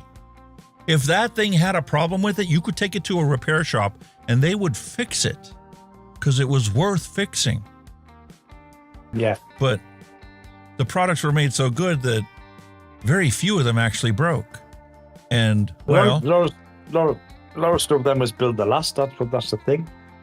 If it was in a household that didn't just automatically pitch everything just for the sake of being clean and sterile, it still functions and works perfectly.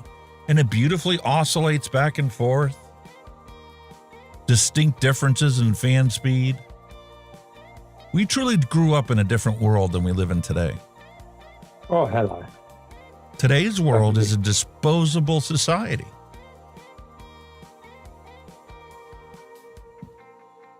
Do you get this one?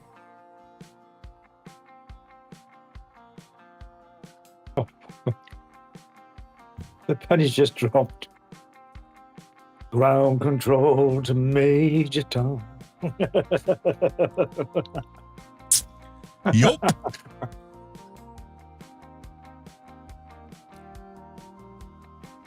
How about a classic? Spot with his JDO. Wow. That was Leonard Nimoy's GTO. Rest in peace, Seb. That was nice. Look at that. Woo. How about these two? You recognize them? That's Punch out of our police motorcycle program. Chips.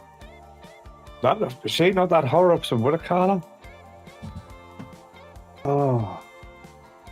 Right there in the bottom. Eva or something. Elvira, yeah, that's it. That's I was trying to think of the name, yeah. Elvira. Elvira. Not to be confused with the Oak Ridge Boys song.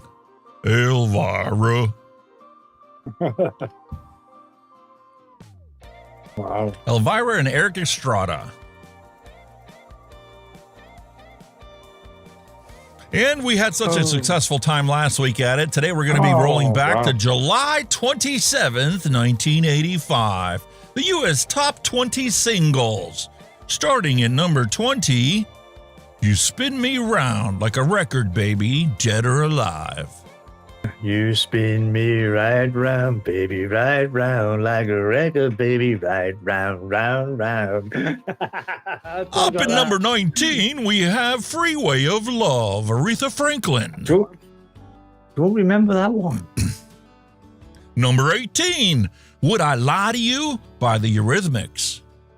Would I lie to you, honey? Yeah, I know that one. Number 17, People Are People by Depeche Mode.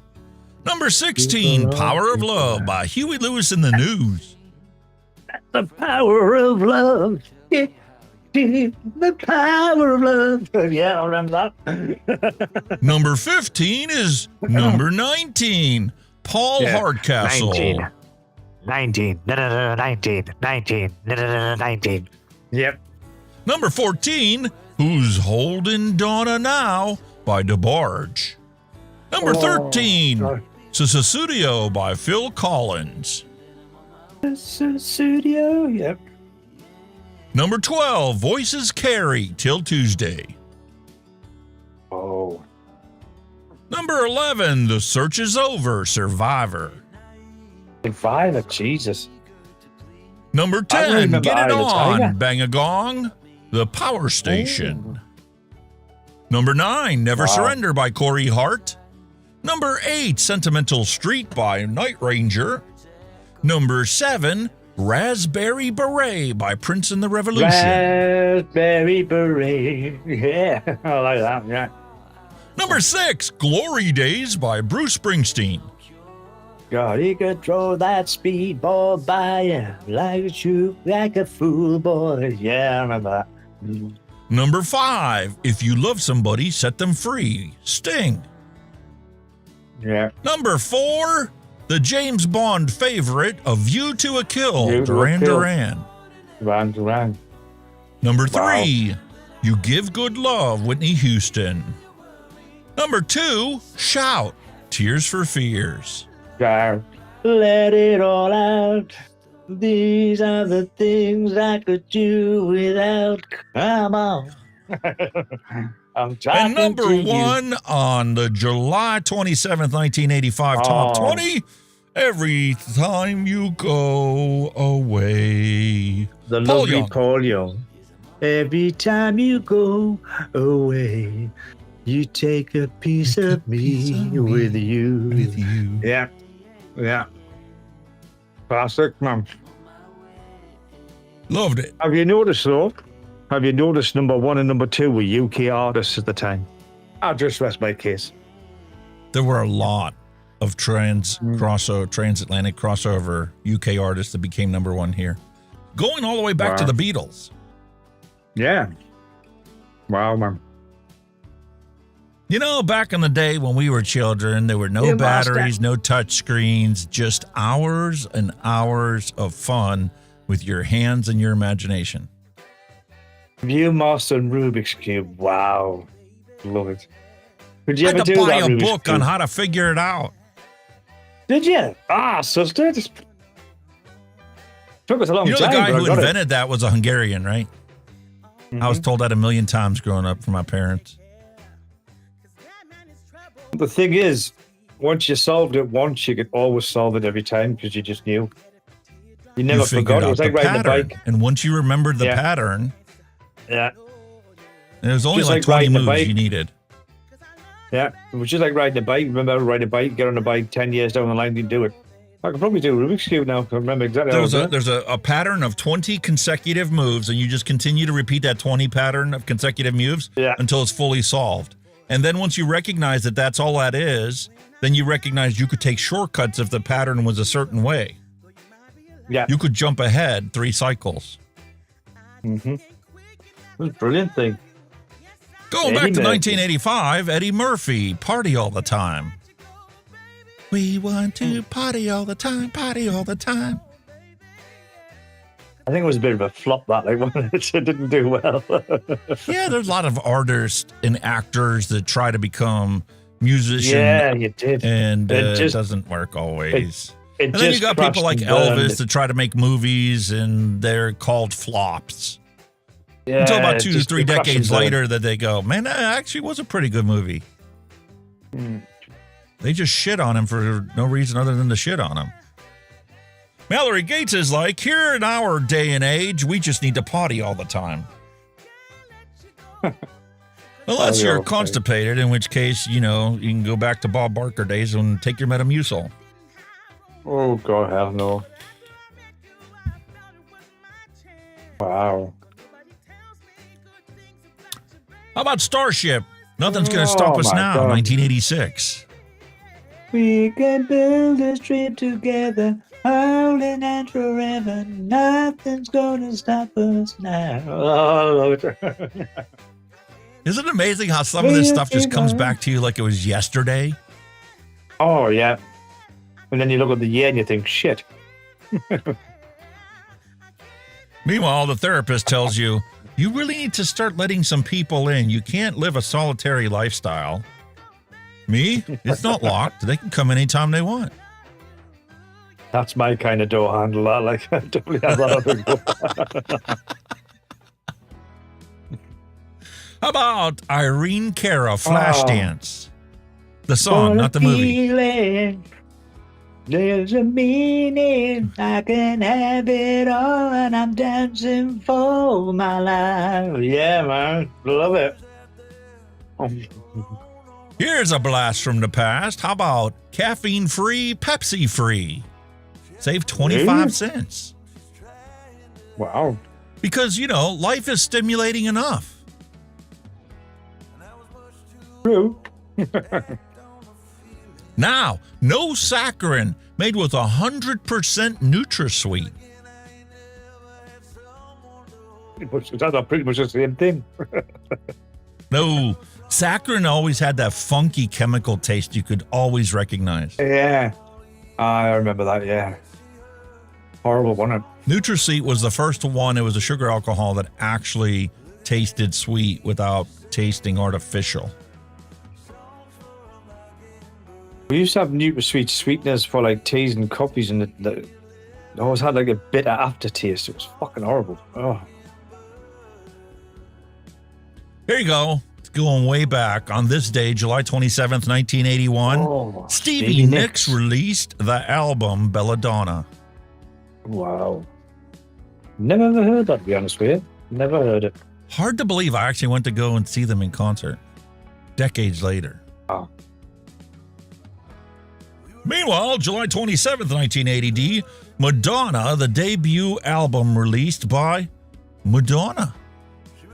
Holy moly. And it was never the same since. She was on your youngin' on there, weren't she? Jesus. Did you watch Sesame Street as a kid in the UK? Yeah. We had to watch it all the time here in the United States. Did you know that the dude was selling Ernie back in 8th grade in front of our, innocent children's eyes, and we didn't even realize what it really meant that he was selling them?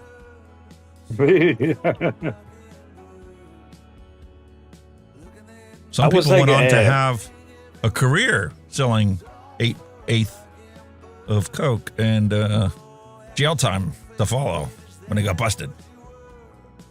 I would like a child's. It was like a cartoony thing. It was like animated. It was like you could see like paper, like just the head would move. You know what I mean? It was that kind of animation. It was called Captain Pugwash. And two of the characters that were on for years and nobody realised was Seaman Staines and Master Bates. Nobody realised, but it went for years, I'm telling you. It went for years and nobody realised. That's like the conspiracy theories about Disney being such an erotic program with so many hidden things inside of it. I reckon that like lots of little hidden 8th, 5th, 3rd, he had it all. Yeah. True, right. What he didn't have was dime bags, because, back then, that was a lot.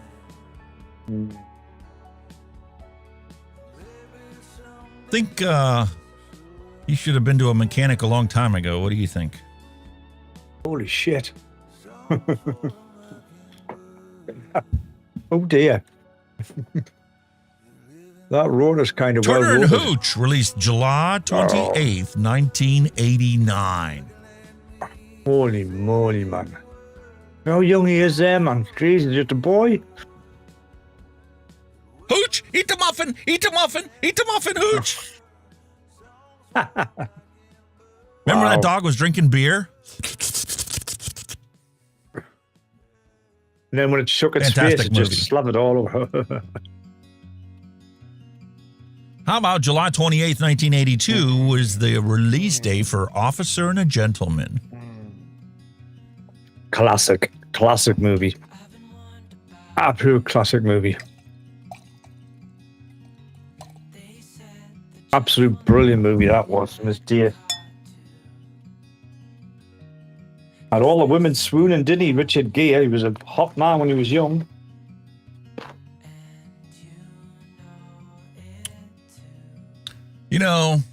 Jenny gave me her number, so I called 867-5309.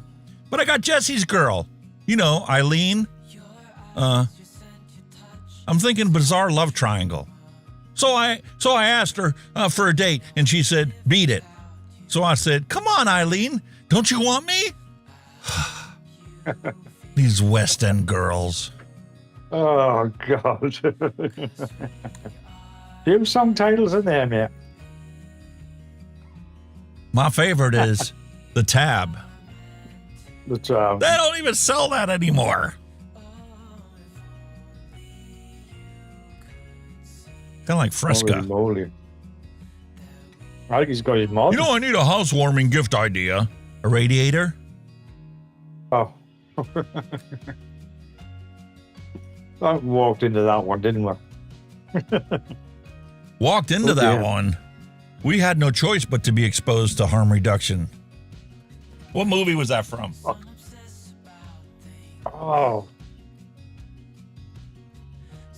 It rings a bell now. And to make it even more challenging, what was the actor and actress wearing the condom? Who were they? Oh, come on.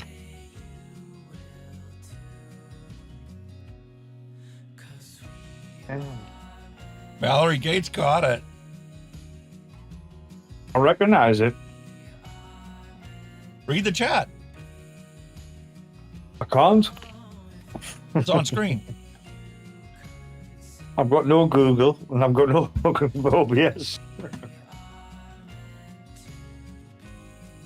Naked Gun, 33 1/3. Naked Gun, I'm not again. So that tells you who the actor is. That's Leslie Nielsen. And the chick is Priscilla Presley.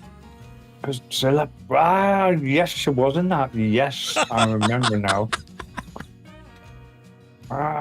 Wow. Now Can you believe that? We're going back to the 80s, almost 50 years ago. And 40 years ago.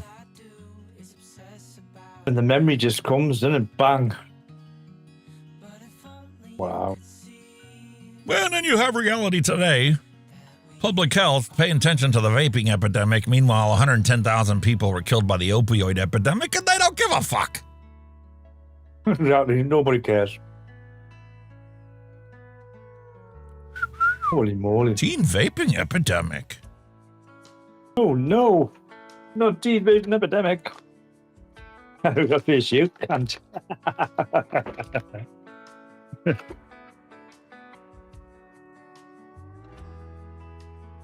He needs a kick in the dick for that, like. Hey, sex is life. My sex life is like Coca-Cola. First it was normal, then light. Now it's zero. I get that, yeah. A man who has trained his dog to play the trumpet on the London Underground said he went from barking to tooting in just over an hour. Really? Sounds good. Meanwhile, we have the evolution of the trash icon from 1995 all the way up till today. Wow, look at that cool thing, man. It was dropping nuts all Little over. did you know that as it converted from a typical bin to bin your trash, it has now become a bin for the government to see everything you ever looked at, and especially the things you wanted to get rid of. Oh, yeah.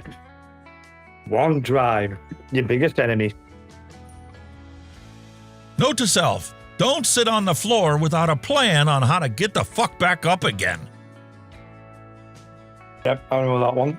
Many a time. How about going back to our childhood? Do you remember commercials on TV?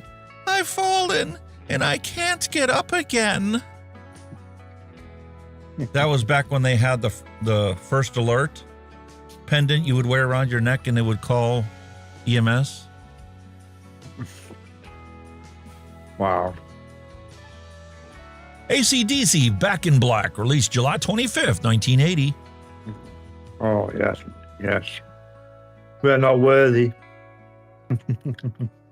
45 years ago. Wow. When you need to pass on a 2-lane road, convert all power to main thrusters from life support. You go and you turn off the AC to get that extra horsepower. I like it.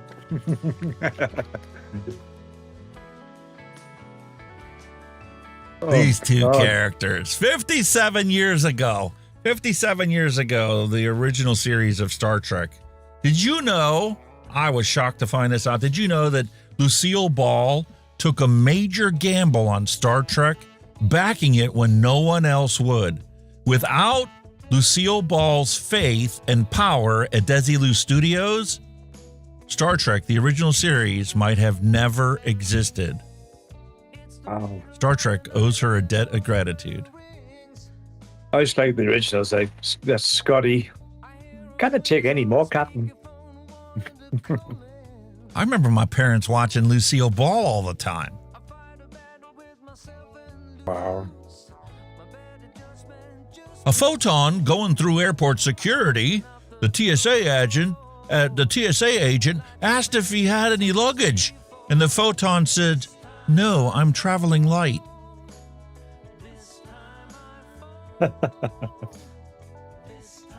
Science. Yeah. Science.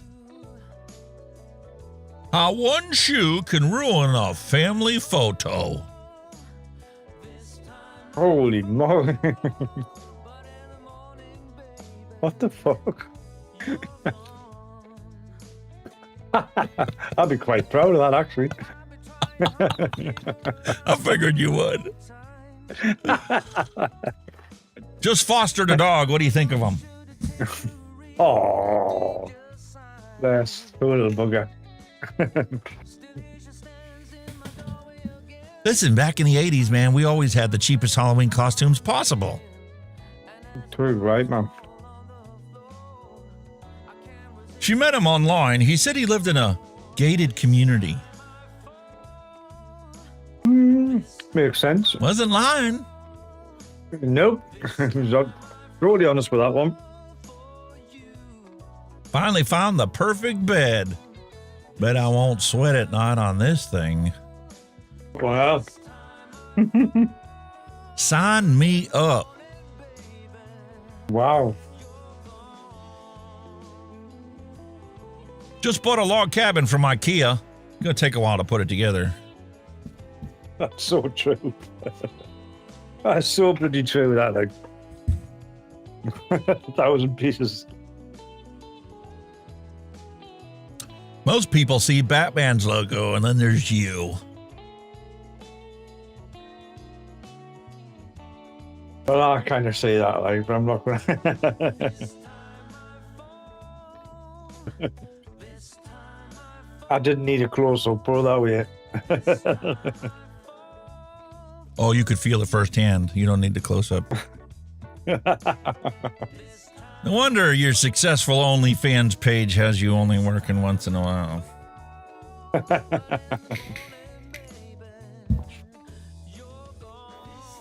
Oh, that's my case. I just got my electric bill. I think they charged me for sunlight, moonlight, street light, the light of the Holy Spirit, and the light at the end of the tunnel. All in the same month. Right, I have now. Greedy bastards. They get ridiculous. Oh, no need to apologize. The only dumb question is the one you don't ask. His name is Kenny and mine is Alex. I'm a big fan of peanuts, mate. I love peanuts. And he loves noise suppression because now he can chomp on it and you see him eating it, but you don't hear it anymore. I love nuts. They were tandoori. Those are freaking delicious as all hell. Alex has had some and of these. I was shocked. You sent me a bag of that, mate, from my Christmas package. I loved them. I ate them, and my wife went on the hunt. I'm telling you, if my wife was a private investigator, everybody would be going to jail. Because she found those suckers sold here in the country and can go and get me a bag today if I really wanted it that bad. There you go. Discovery. Didn't even know it. Those are freaking delicious. Wow. Yeah. Tobacco control on social media versus us vapors telling them the truth. Bye. Fuck you. Fuck you. Fuck you. Fuck you. Fuck you. Every time they post their bullshit lies out there, one of us pops up and calls them a fucking liar. And brings science to prove it. Exactly. And then they get pissed off and they delete it and repost it and somebody else puts the exact same reply up to them. And then they finally decide, oh, you know what, we're going to leave this one on there. Then they get a community note. Because at the end of the day, the note's an argument that can't win when it's backed by science. So they try and fucking dismiss it with something else or whatever. Because they're dumb enough to think they can get away with just straight up lying to people because that's what they've been doing for decades and nobody freaking knew. Exactly. You know, the key to monkeypox is realizing that the K is actually silent and it has nothing to do with monkeys. It's all about the money. Moneypox. Moneypox, yeah. It's all they care about. That's why they have a smoking chimpanzee. Because it's nice all little about cigar the and he's got money. Yep.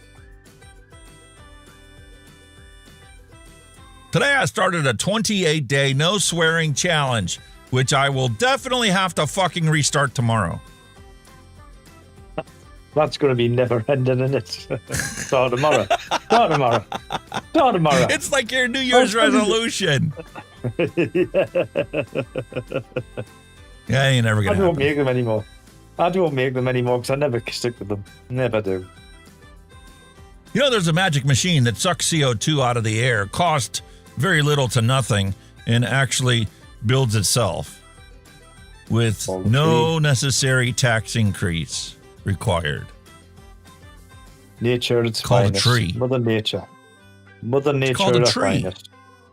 If it was truly the CO2 levels that are causing the increase in temperature on this planet, why don't they make a law that just tells people, do not cut your grass to 2 inches. From now on, grass can be cut no lower than 4 inches. And we would literally double the amount of grass on the planet without having to do anything but people taking a week off of cutting the grass. It's a big thing over here. A lot of people are now like going for more natural meadow grass, you know, with obvious natural flowers and all that shit to increase insect life, really, like butterflies and all that, because like there's loads of butterflies, UK butterflies, that are now on the really dangerous extinction list because of their environment's getting wiped out. I got sick and tired of my house getting so freaking hot, so I literally planted a tree in front of the house and on the side of the house, especially where the air conditioner sits, because now it's always in the shade. Yeah. And it's converting CO2 into oxygen. So you're helping the planet, sir. Good on you. It's a win-win. Yeah. Hanky Panky, hello and welcome. Hello, Hanky Panky. Meanwhile, in Arizona, they have fake grass. They don't even have grass to cut. There's a lot of that over here as well. But I mean, I can understand it's used because a lot of people do like concrete driveways and lay over the top of that shit. Yep. And in case you still love your politicians, even after watching this show all these years, let me remind you that you should never trust anyone who would rather raise the retirement age than make the rich contribute more so that more people can live a comfortable life after they retire. Hell yeah. That's a blinker thing here as well. They're literally talking about our entire lives we paid into the Social Security system based on the assumption that when we hit 60, we could take an early retirement. You can get full retirement at 62. Well, that got changed to 62 and 65. Now they want to raise it to 67. Here they're trying to... The woman's retirement age is 60. The man's retirement age is 65. That was the official. Now they're trying to raise them both by 5 years. Woman to work at 65, man to work at 70. How is a man who's doing a labor-intensive job going to be working at 70-year-old? Fucking no chance. And it's the No job chance. that he's... And then what are you going to collect it for? 2 years? Yeah, and then it's a job that he's done all them years that they're going to catch up with him and give him illnesses and ailments. So, you know what I mean? It's bullshit, man. Absolute horseshit. It is bullshit. Politicians haven't been tarred and feathered in a while, so, maybe we should consider that, because it clearly shows that they have no fear of their citizens. Nah. Got no fear at all, mate. They run the show. Well, I see it. We should not fear our government. Our government should fear us. I see our politicians run the show, but they're not. They're just the puppets or the super rich that run the show. The people that's bought and paid for everything. Them's the guys that run the show, not the politicians. They're just the puppets. That's why it's also impossible for Joe Blow to get elected into office. The requirements for you to get elected into office require hundreds of thousands of dollars or a fleet and an army of people to go out and work for you just to get your name on the ballot. Mm-hmm. Ridiculous. Homeschooling day 32 with Grandpa in Texas. Wow. I've been on an army base today. Yeah? Yeah. I think you should be allowed to own that rocket-propelled grenade. What do you expect to attack you like? Fucking. Listen, they banned the guns in the UK, right? So what'd they do? Did they eliminate the crime and the death caused by guns? No! There are people out there stabbing each other. So what'd they do? They banned machetes. And they banned knives. Did it stop the crime? No, it didn't. Didn't do a damn thing to it. Nope. Never One of will. these days they'll figure out prohibition doesn't work.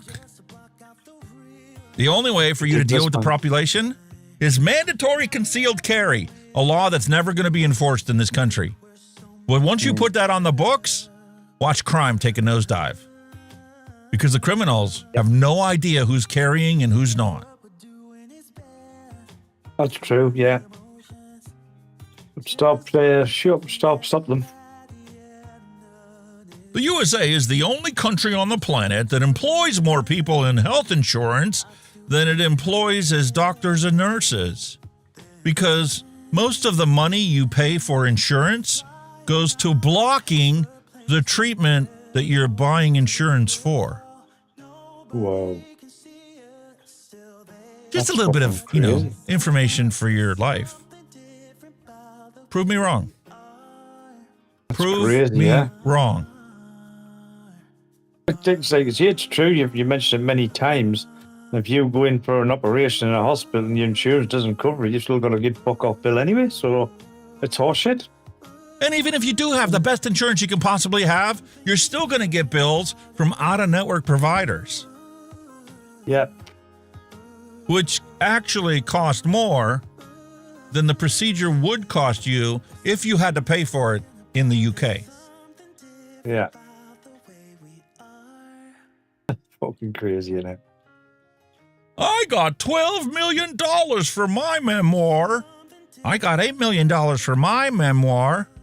That's $20 million for memoirs of two people who repeatedly testified under oath that they can't remember a fucking thing. Isn't it amazing how the memory gets jogged when it comes to money? I had no sexual relations with that woman. That woman. Monica Lewinsky. Okay. Yeah, right on, man.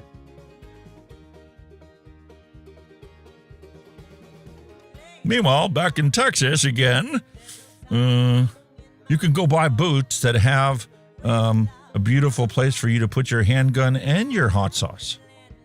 Well, you do shoot them in the head and then put hot sauce on and start eating them. Well, no, they put hot sauce on everything. So when you go into a restaurant, they don't have your hot sauce that you like. You just reach in your boot and grab it.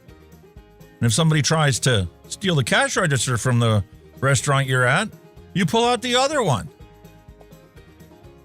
Yeah. Wow. Is freedom more important than safety? Yes. Yep. Yes, it is. Without a doubt, yeah. It is not the government's job to raise my children or to defend me and protect me. I can do that quite well just for myself. Thank you very much. Yeah. However, I do need one of these. Where do I get that installed? I wouldn't have the partition, though. Well, then you're just talking about a hot tub. I know, but the one you can share. Properly.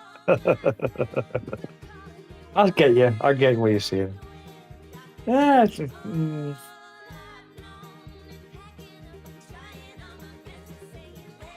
I think I probably. We have to conserve water, dude.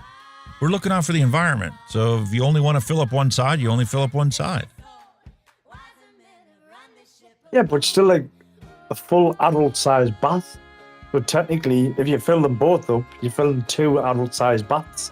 So you're wasting at water. the same time instead of one after the other. Yeah. That's what Mate, if you want to bend her over, just bend her over. I mean, you don't need to do it in the water. If you've done it underwater before, you know it doesn't feel good for either one of you. Too much friction. No lubrication. The lubrication modifier is nullified by the hot water, especially when you got soap in it. You should know better. I'm sure you've done it in water before, or you wouldn't be asking for it. I can't believe that's an unfulfilled childhood fantasy. Nope, it's not. The Mediterranean's good as well. That was quite nice. Marriage rules. The wife is always right. When you feel she is wrong, slap yourself and read rule number 1 again. Good right. Oh, yes. You know what was really fun? Back when we got the pool for the kiddies, because when the kiddies were in bed asleep, Mommy and Daddy could go out into the pool. Yeah. And that's why I was able to challenge Kenny in his little wish for a unified hot tub. Well, there's ways and means around everything, isn't there? Get a hot tub. If you want one that can obviously have 2 adults in it, that's what you need. You can pick them up for cheap on Facebook Marketplace. Still functioning ones. Because it costs a lot of money, especially now with the bloody electric rates being as high as they are, to keep that thing running and to keep it clean and pristine. Well, the chemicals you have to pour into it. My wife's dad, he was a plumber and they had a hot tub in the house. All the little jets at the side and everything. Brilliant. It was never over. That's what holidays are for. You go buy, $500 hotel in the room and they'll have one of them in there for you.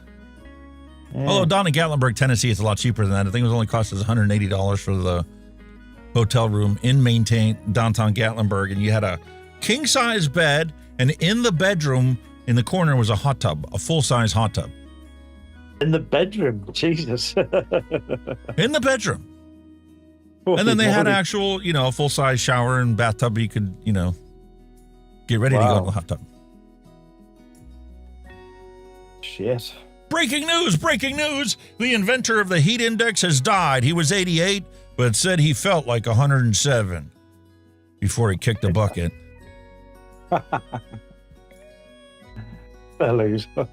Yeah, Neil Pitt said they have inflatable hot tubs now. I saw one on Amazon, $300. Yeah, blow them up now, The blow-up hot tub. Sorry, I'll drink all your coffee. Oh, how about my wife looked at me last night with a straight face and said, these dogs are starting to get old and maybe we should get a puppy now instead of waiting until I'm distraught because one of them's going to pass away. Hello. I was debating to myself, would I feel better if she told me she was pregnant? At least then it would have been a tax deduction. Oh, God. I love it. That wraps up the dad jokes. Woohoo.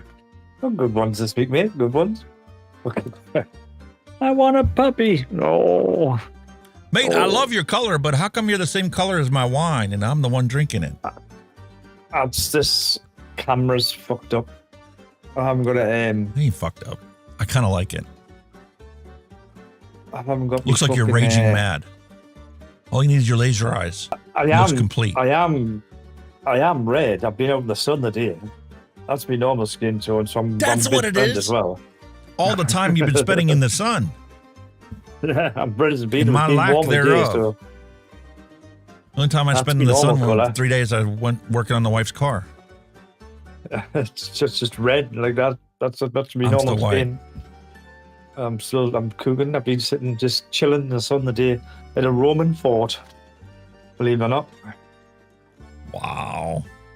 We took a load of army cadets from a army base down to a military fort, Roman military fort. It's been it started off a bit shit, but then the sun came out, which is I was just sitting there going, bacon. Unfortunately, when you've got a baldy head, that's the first thing that catches it, mate.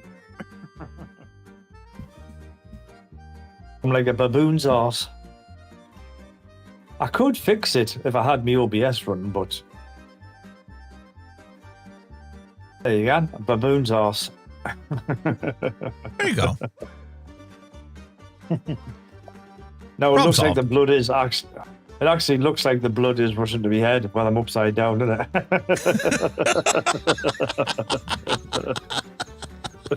Put me back! Put me back! I like it, mate. I like it. Oh, lordy do. It's warm again. It's doing that thing on it here again. It's like getting warm on a night. Like not so Same bad here. during the day. Well, that means we got to get to our random recipe mixing. Oh, let's rock.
Alrighty, I was challenged earlier today. I think Neil said that 35 milligram liquid from Twisted is a papaya and pomegranate.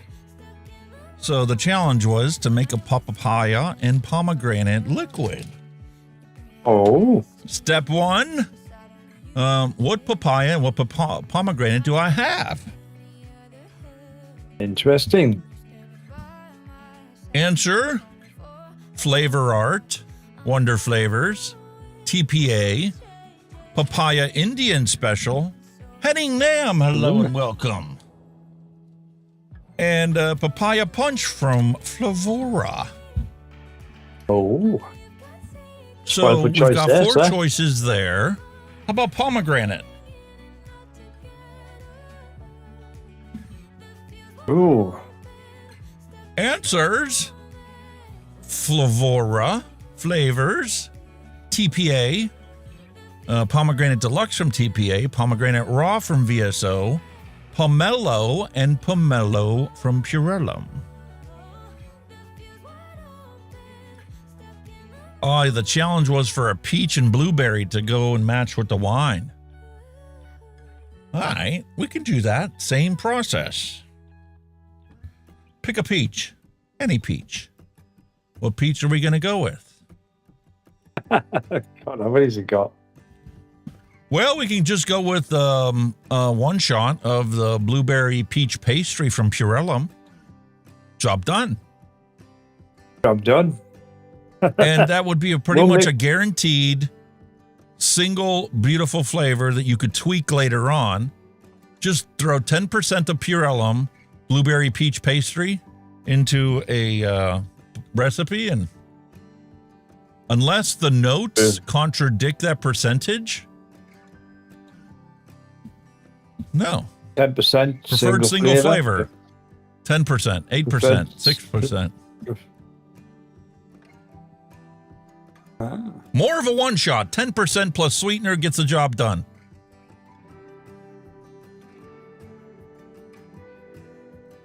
Rather mix it as a pretty weak on flavor with some vague pastry notes, but pushing it too hard. Greater than 8% will result in the pastry note that's like Play-Doh. So drop it down and use it as an accent to fill in the light and more solid blues and peaches. If you're filling in the holes with this flavor, you ask yourself, did I really need this? An honest answer is probably not.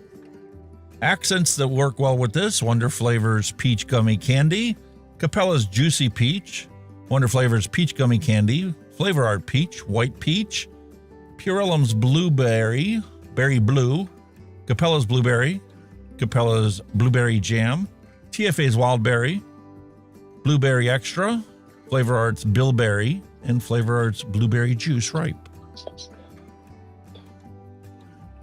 Oh, blueberry jam. I like some of the jam recipes. They're nice. Really sweet. So I have Flavors Peach and I have Flavors Blueberry. I am familiar with the fact that those, if I put 5% of both in a recipe, they will both be equal in representation and you'll get a balanced recipe. I think that's what I'm just going to pick up just to do a quick and easy recipe. Got 20 minutes left. I think I just pick those two. Add a little sweetener to them. Taste it and see if anything needs augmented or added to make the recipe taste better. Go for it, Seth. Quick and Go easy. for it. Quick and easy, down and dirty. So let me grab the flavors. Flavors. If it's flavors, it will be good. His stuff's amazing. Absolutely awesome. I've said it many, many times. Excuse me. I wish I could get all these stuff over here. Absolutely. And you know the funny part is, Flavors also has a peacherine, which is a tangerine and a peach. Aha. That might be something interesting to add as an accent to increase the peach flavor and give a curiosity characteristic of tangerine. Interesting.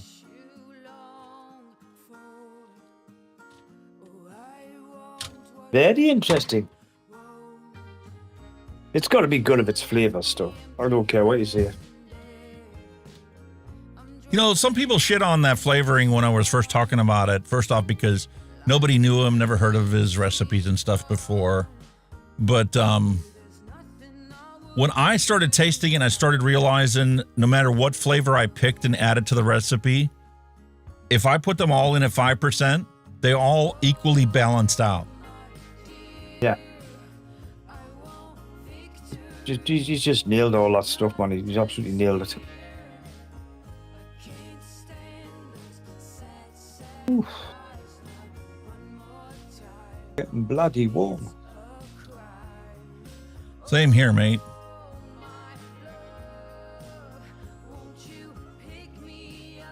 There you go, boys and girls. Simple but effective recipe.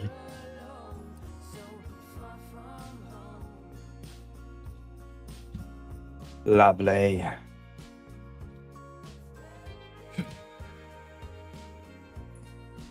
Sounds nice and refreshing as well, like a summery vape as well. Really nice. Absolutely delicious. Boom.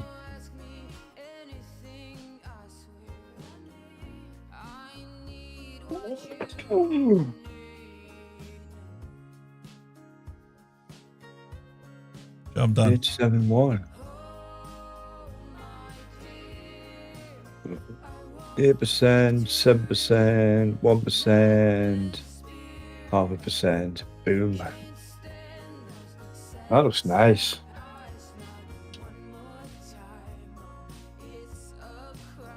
Really nice. 1.8 of our secret sauce.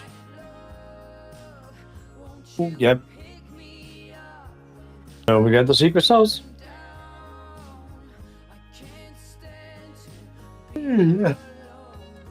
Number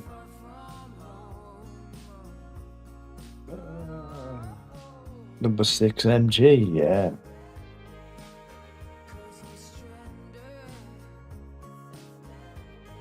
Okay. Down on the deck. We go.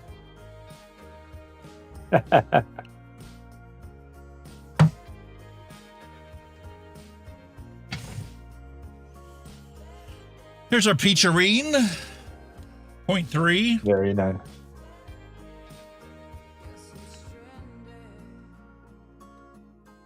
One, two, three, go. Up, up. Boom. Very nice. And 0.15 of our super sweet. Mm.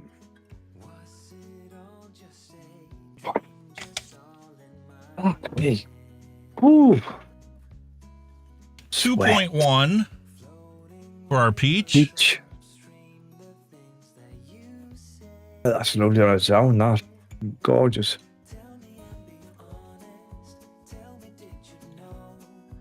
Beautiful.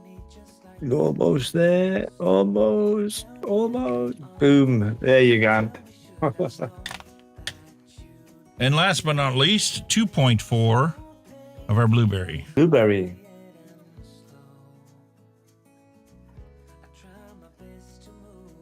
Smells like blueberries from a vine. We need to invent smell-o-vision so you can smell the stuff. Smelly telly. We need to invent smelly telly. We can smell your flavors. You know, if they invented that, then obviously the science and the technology would be enough that there's no fear of vaping. Yeah. Because if we have the ability to replicate flavor aromas chemically in a TV on demand, be awesome, wouldn't it?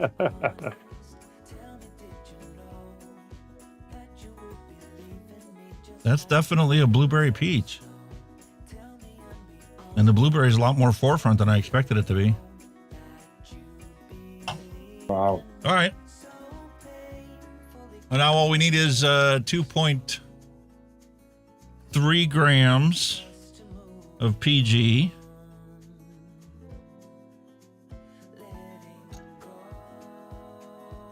Voila.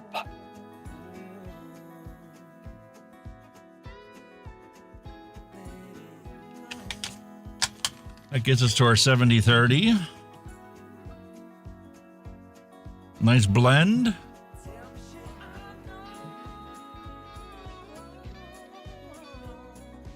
That's a blueberry peach. It smells nice.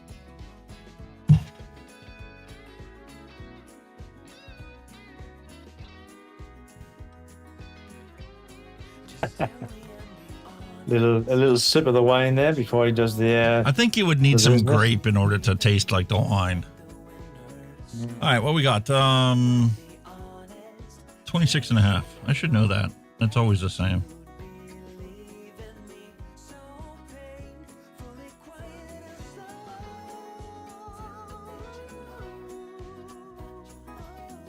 Then you got.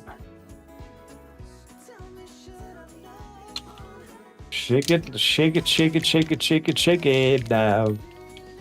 Shake it up, baby. Twist and shout. Twist and shout. Come on, baby, now. You gotta work it on. Work it on out. Work it on out. Ooh.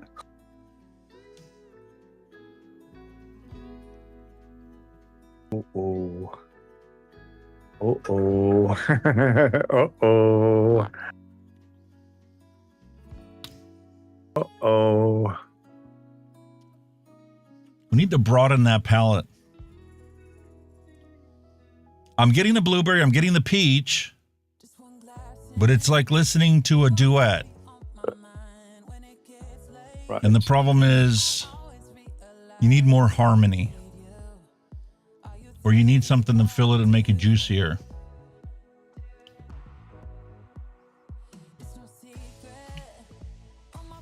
Mm.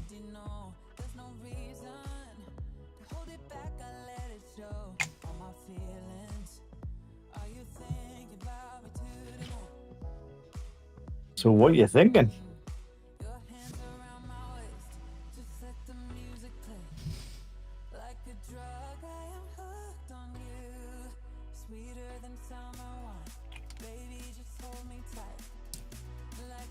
Nope. Flavor's apple is a Macintosh apple. Yeah. Definitely a Macintosh, not a green apple.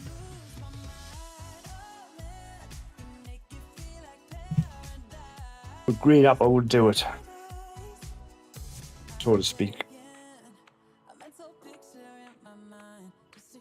Which would be good.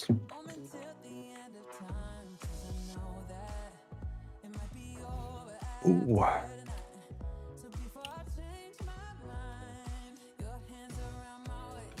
I might have found a flavor that I'm not in love with from flavors. Really? That reminds me of Inaware's grape.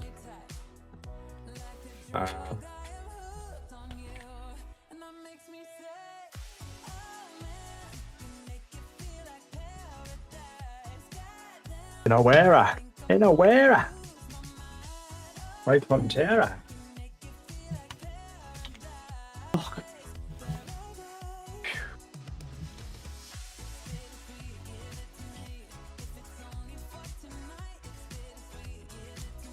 Flat white coffee to cleanse my palate. And literally just flat white coffee with whole milk. That's how we'll have it here, matey. Flat white.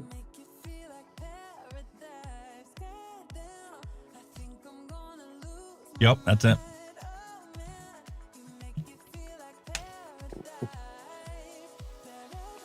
Mixed berry. Ah. Go back to the recipe.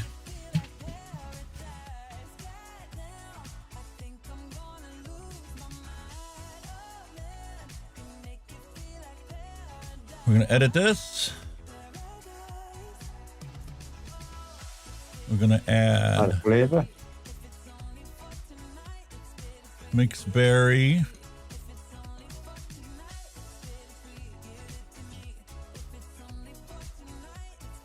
I don't think I really want to go 4%.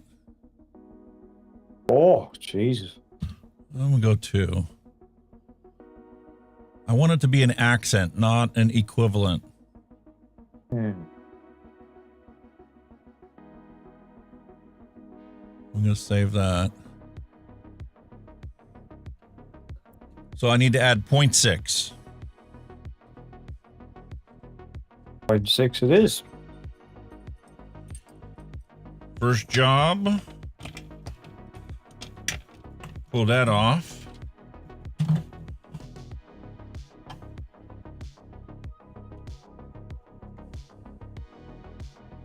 Look at it, yeah.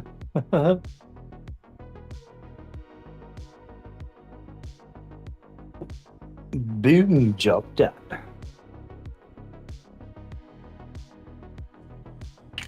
Pretty close.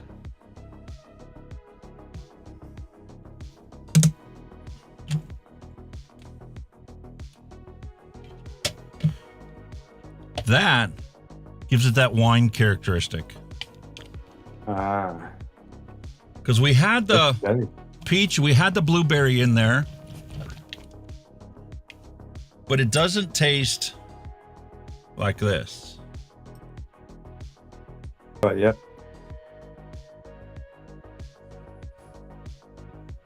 And that is way sweeter than this. But if this was as sweet as this, I couldn't vape it all day long. It would probably be a coil killer too. Oh, God. Too much. Way too much.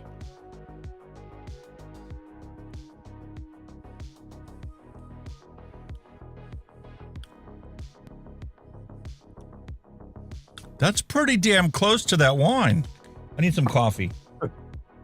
I need to cleanse my palate. I don't want to like buffalo myself into thinking because I still have that residual wine taste.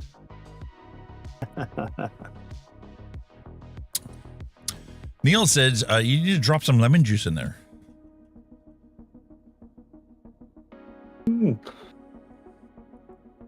Neil, I will send you the musk. I will send you some Get rid of musk. it. Tell me how much you want. 10, 30, whatever you want. I might even have an extra bottle of it. Give it all to him. Give every A touch of fucking champagne. last drop. That's a good idea. Give it some more of a wine taste. Problem I had with that champagne is when I first mixed it in there, it got really funky. And then after a month or so, that champagne settled into the recipe like I thought it would. Champagne. All right, I need some more coffee. I still have that wine on my mouth. Oh, yes. Wine's a good, strong taste, man.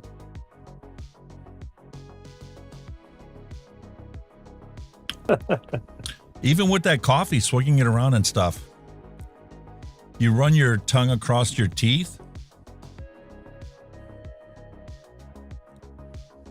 I still get that little bit of a wine taste. Let's see what this is like. See if it's the same.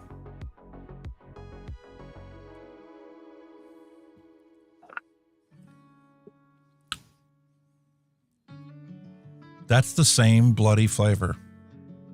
Really? Wow. It's just as juicy, but it is not as sweet.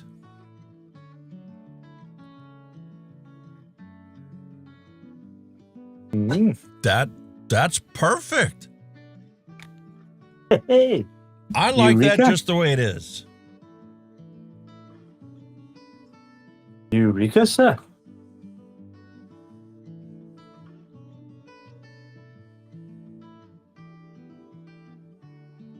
Well, either my wife is home or my son is home. Somebody's home. The door dog just went opened, nuts. Well, you've got a trespasser. One of the two. Lucy would have barked. All right, we'll go with this one.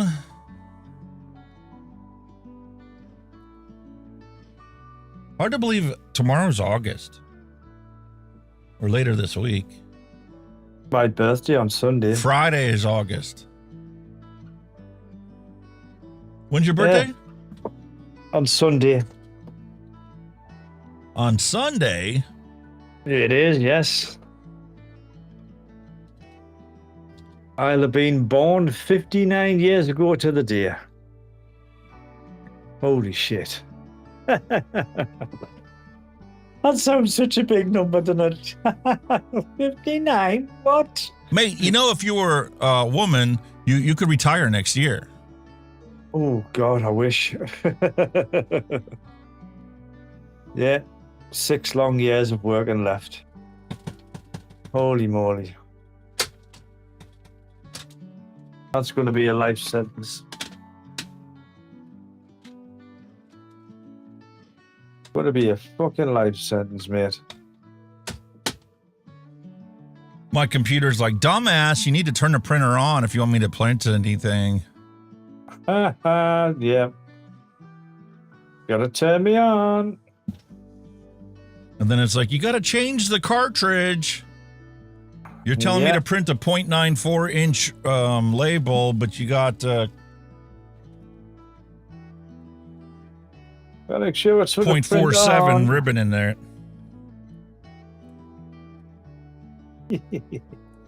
That's the mama who's home. Oh, come show them your nails. Oh, she changed her nails again. Whoa. They're bright. Pink. Damn. Yellow. Pink. Huh? How'd you do that? Give over. How'd you do that? How the hell? How'd you do that? Here.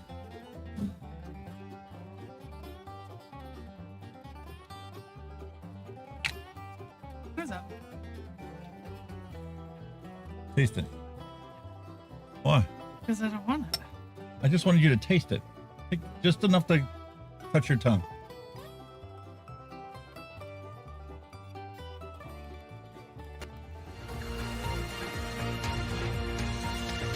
News just in. According to Neil Pitts, you need a Great Dane This puppy. is very sweet. Now back to your regularly flavor. scheduled content of Mixin and Chillin. Balls. Yeah, hot as balls in here. That's going to compliment your wine tremendously, isn't it? Better buy more wine to compliment his juice. Did you see my tattoo? Your tattoo? Which one? Oh, it's Chester. That's awesome. That's beautiful. I like that. I like that. Brilliant. What are we having for dinner? Stuffed peppers for dinner. Oh. Six Pack Kid, hello and welcome. Stuffed peppers. Very nice. First flight like leaves in stuffed an peppers. hour. Can you make it to the airport in time? I'll be right with you. I did. I bought 8 peppers. I bought 8 peppers, 2 pounds of ground beef, and I got 1.5 pounds of pork. I was gonna say you need pork. Oh.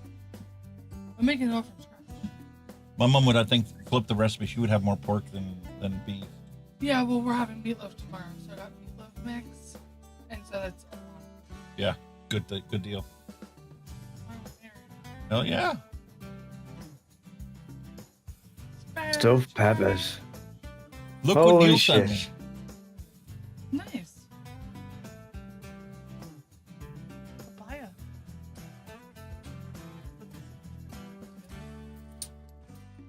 I don't think I have Papaya. one up here. Spare change. Change? Oh dear. Whoa, watch your step. You just walked into some bullshit. What the fuck? Oh, Put this in your Lord, spare dude. change folder. You can buy some more flavors. I've got loads of spare change, but the daughters keep tagging it. Six Pack Kid is like, stuffed peppers, I'm coming over. Yeah, man. Love a cue. All right, so here we go. Ready for your question? Looking for your expertise? Takagawa wants to know. He's like, I found the nitrous 22 millimeter, and it was a bit airy for me. It's just that I'm going from mouth to lung to direct to lung. Do you guys have any recommendations on a solo RTA or RDA for good flavor for restricted direct lung? And what coils should I use?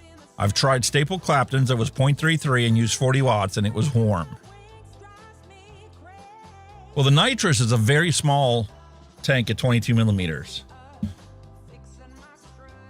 So I can see why 40 watts would be warm for you at 0.33. Yeah.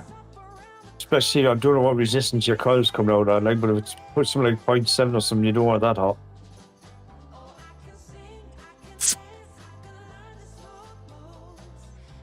Boudin sausage. Stuffed peppers made with Boudin sausage. If he's going to direct along, he wants a single coil. The Blaze Solo, it's fantastic. The Blaze Solo is fantastic, but it uses a 4 millimeter coil. So, I mean, it's a lot. I would be hard pressed to say that that is a reduced direct lung.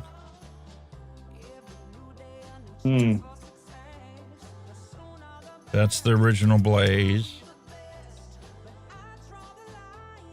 Here's the Blaze Solo. Yeah, I ain't got many single RTAs or RDTs. I mean, I suppose you could get away with a 3, surely. You can, but then you're going to lose flavor. There's a reason there's 4 millimeter coils in there. I'll tell you what, mate. I just got this in.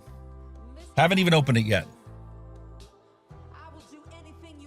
Since we've been in love with the Blaze so much, here's the Blaze Solo. I just got it in. I will get it opened up and stop back next week. and I'll let you know if this is something that would be interesting to you. Because you're not the first person to ask me for reduced airflow direct to lung. And you're also asking about the nitrous.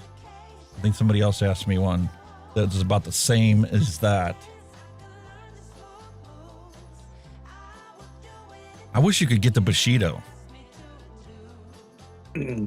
Is he after an RD or I an mean, RT? it's a dripper. I think he's looking for a tank. You looking for a tank, Takagawa? Nitrous can be run Coils, single or dual. Coils, you kind of gone wrong with fuse clappings. I mean, I don't know Blaze yet. better than I Rabbit haven't. Solo. I haven't opened up the Blaze Solo yet. Rabbit Solo could be a good choice. There you go.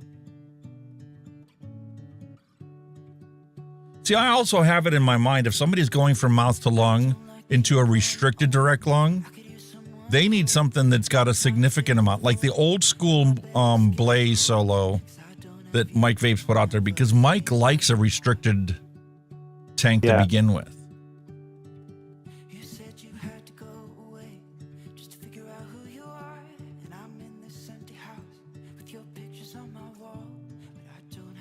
Single coils, oh God.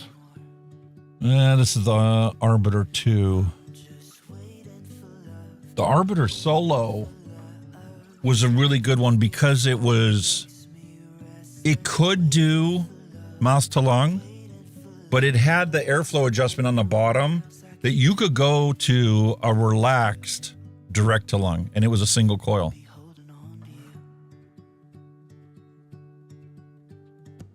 There's not many out there now. Again, it's something I've never really been into, unfortunately. I cannot really give you a great amount of suggestions. I've always been a dual coil man myself. You recognize that one? Oh, hell, what's that guy? Look at the bottle cap. That should give it away. The Blotto. The Blotto, yes. The Blotto's not single coil, it's dual coil, but it's dual 2.5 millimeter coils. Yeah.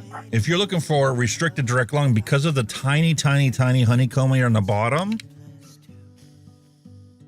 that is restricted. Yes, the Blotto. Some people used to run them single coil and get better flavor.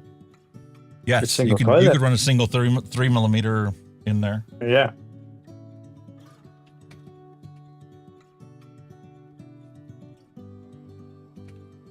Blotto. Even the Blotto Max, that was my problem with it. Very restricted airflow. Really tight. Yeah.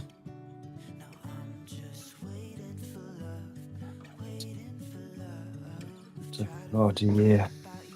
I've got no single coils at all. I'll tell you what, I was probably pretty harsh on it when my first impression is because as time has gone on, I've appreciated restricted airflow, whereas before I wanted it as wide open as I could possibly get it. I think that's kind of the norm now. Everybody kind of goes for like restricted airflow, don't they? Yeah, so if you're looking for something that is borderline between mouth to lung and restricted direct lung, the Blotto single coil would probably be your bet. If you want a little bit more airflow, the Blotto's a good. It's a dual coil, but dual 2.5 millimeter coils. So it's not going to chew through the liquid as fast. God, that's chucking that over there now. Fucking hell, man.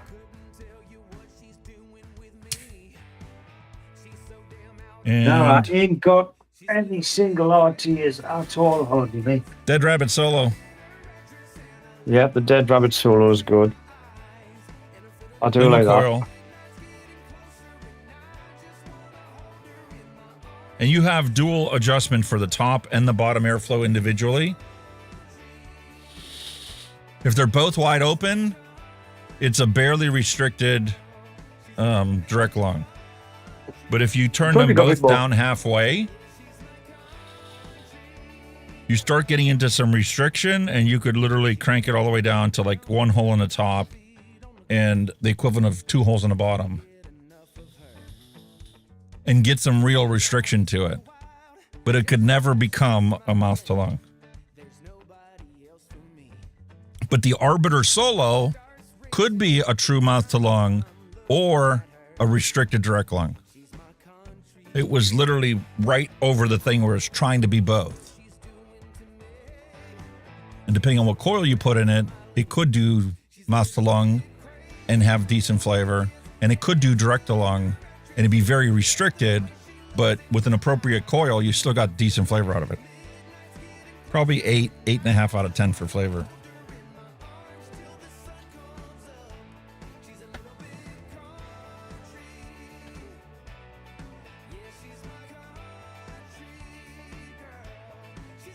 I think I've got the older version of it.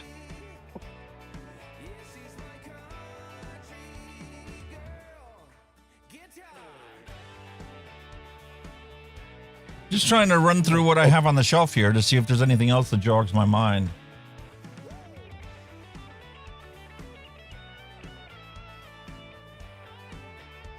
Trying to think of any. I mean, I'll be honest, I'm not really a single coil person, to be honest with you, so I wouldn't know. I've always enjoyed the single coil option. Like, I really loved Mike Vape's Blaze Solo with the 4mm coil. My problem was the fact that that coil only lasted 2 weeks before it got a point where the outer clapton was busted. And had such a hot spot that I couldn't use it anymore without having to get a 4mm coil. And it was just laziness on my part. I could have took a 3mm coil I already had, beautiful tricore fused clapton, and open it up to make it a 4mm coil. Yeah. But I was just lazy, and I was like, I have too many other choices that are better. Why mess with a custom coil I don't have?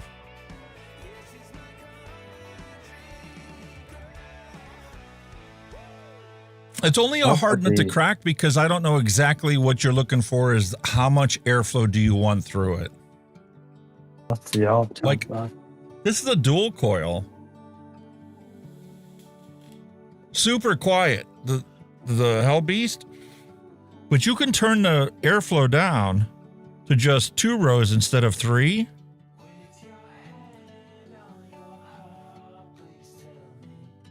And you can have a beautiful restricted direct lung.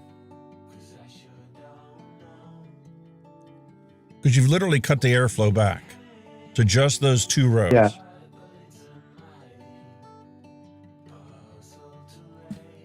What's the beauty of them now? You can dial in, your preferred airflow. You have a nice tight, or you can have it wide open.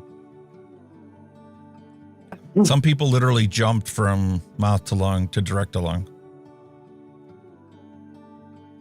And with Mike Vape's products, especially the older ones, that's easy to do because he liked his restricted. Oh, restricted airflow, he loves that. And even Bogan's products are the same way. They were naturally inherently restricted. That's why the blottos are wonderful if you love the 2.5mm coil and you love that restriction. I was to the point where I was the opposite. I was literally going out and buying miniature drill bit sets because I wanted to drill out all those air holes. Yeah, you want to make them bigger. I would have pissed them off if I would put a video out there showing you how to drill them out and get the airflow that I wanted to have out of that thing. When I bought the Blotto Max, I was expecting the airflow to dramatically increase over the Blotto. It didn't. Did it? It didn't. It was just a bigger tank. Made room for a little bit, beefier coils. But it was inherently restricted.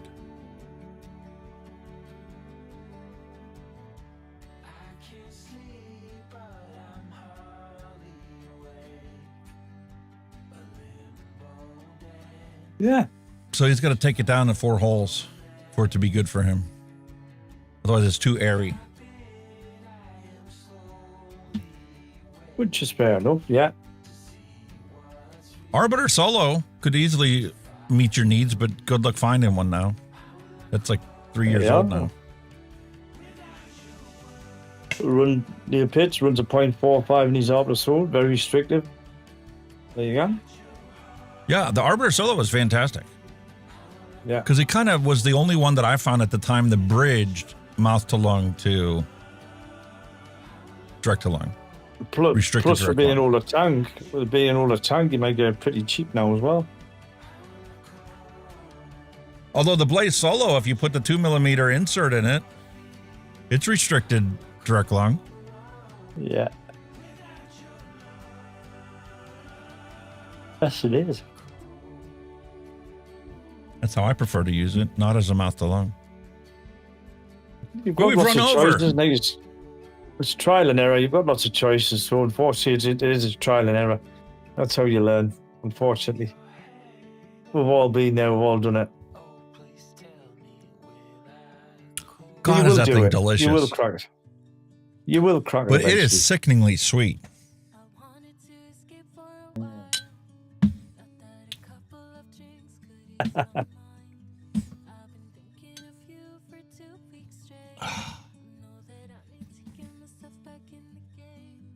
Going back in the fridge, mate. Have a glass and wash your peppers down. Be nice. I may do that. And she just got home with the raw ingredients, so it's going to take a couple hours for that to be done.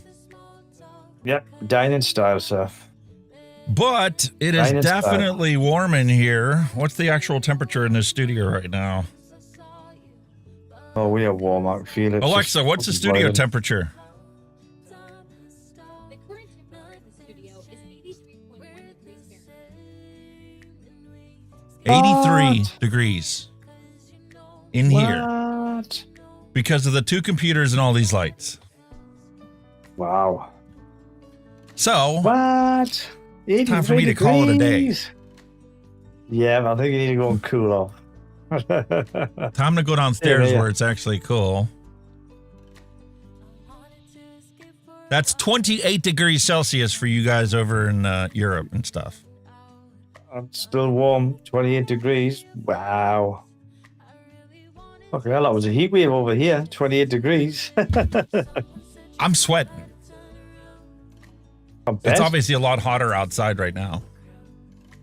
Alexa, what's the temperature outside? It's currently 90 degrees. 90 outside.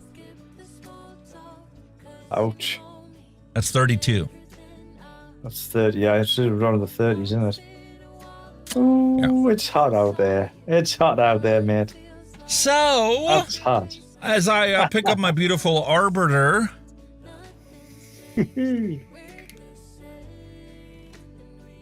my wish is always peace, love, and hunky vape to end cigarette smoking. We'll be back same time, same place next week. And I'll leave you Kenny to say adieu, farewell, auf Wiedersehen, goodbye. Yes, first of all, my apologies for being late, and obviously my apologies for whatever's happened to my computer. I'm only in very basic mode today, but I hope to get it sorted. Again, thank you everybody in chat. Thank you for putting all your hand chats up and all that stuff. You do know where to put them all. Link is in the description below. Get on Discord, get your hand checks, dad jokes, even your pet pics. We've never had any pet pics this week, mate. I don't know. Yeah. Anyway, and give it a little like on the way out. And if you're watching on replay, where have you been? Can you give that a like as well? But as always, my friends of international standards, shall we say? Until the next time, we shall all see you very soon. So you all stay safe, vape safe. We'll see you all very soon. Hopefully next week. Ta-ta! Thanks for listening. We'll be back next week again for a fresh round.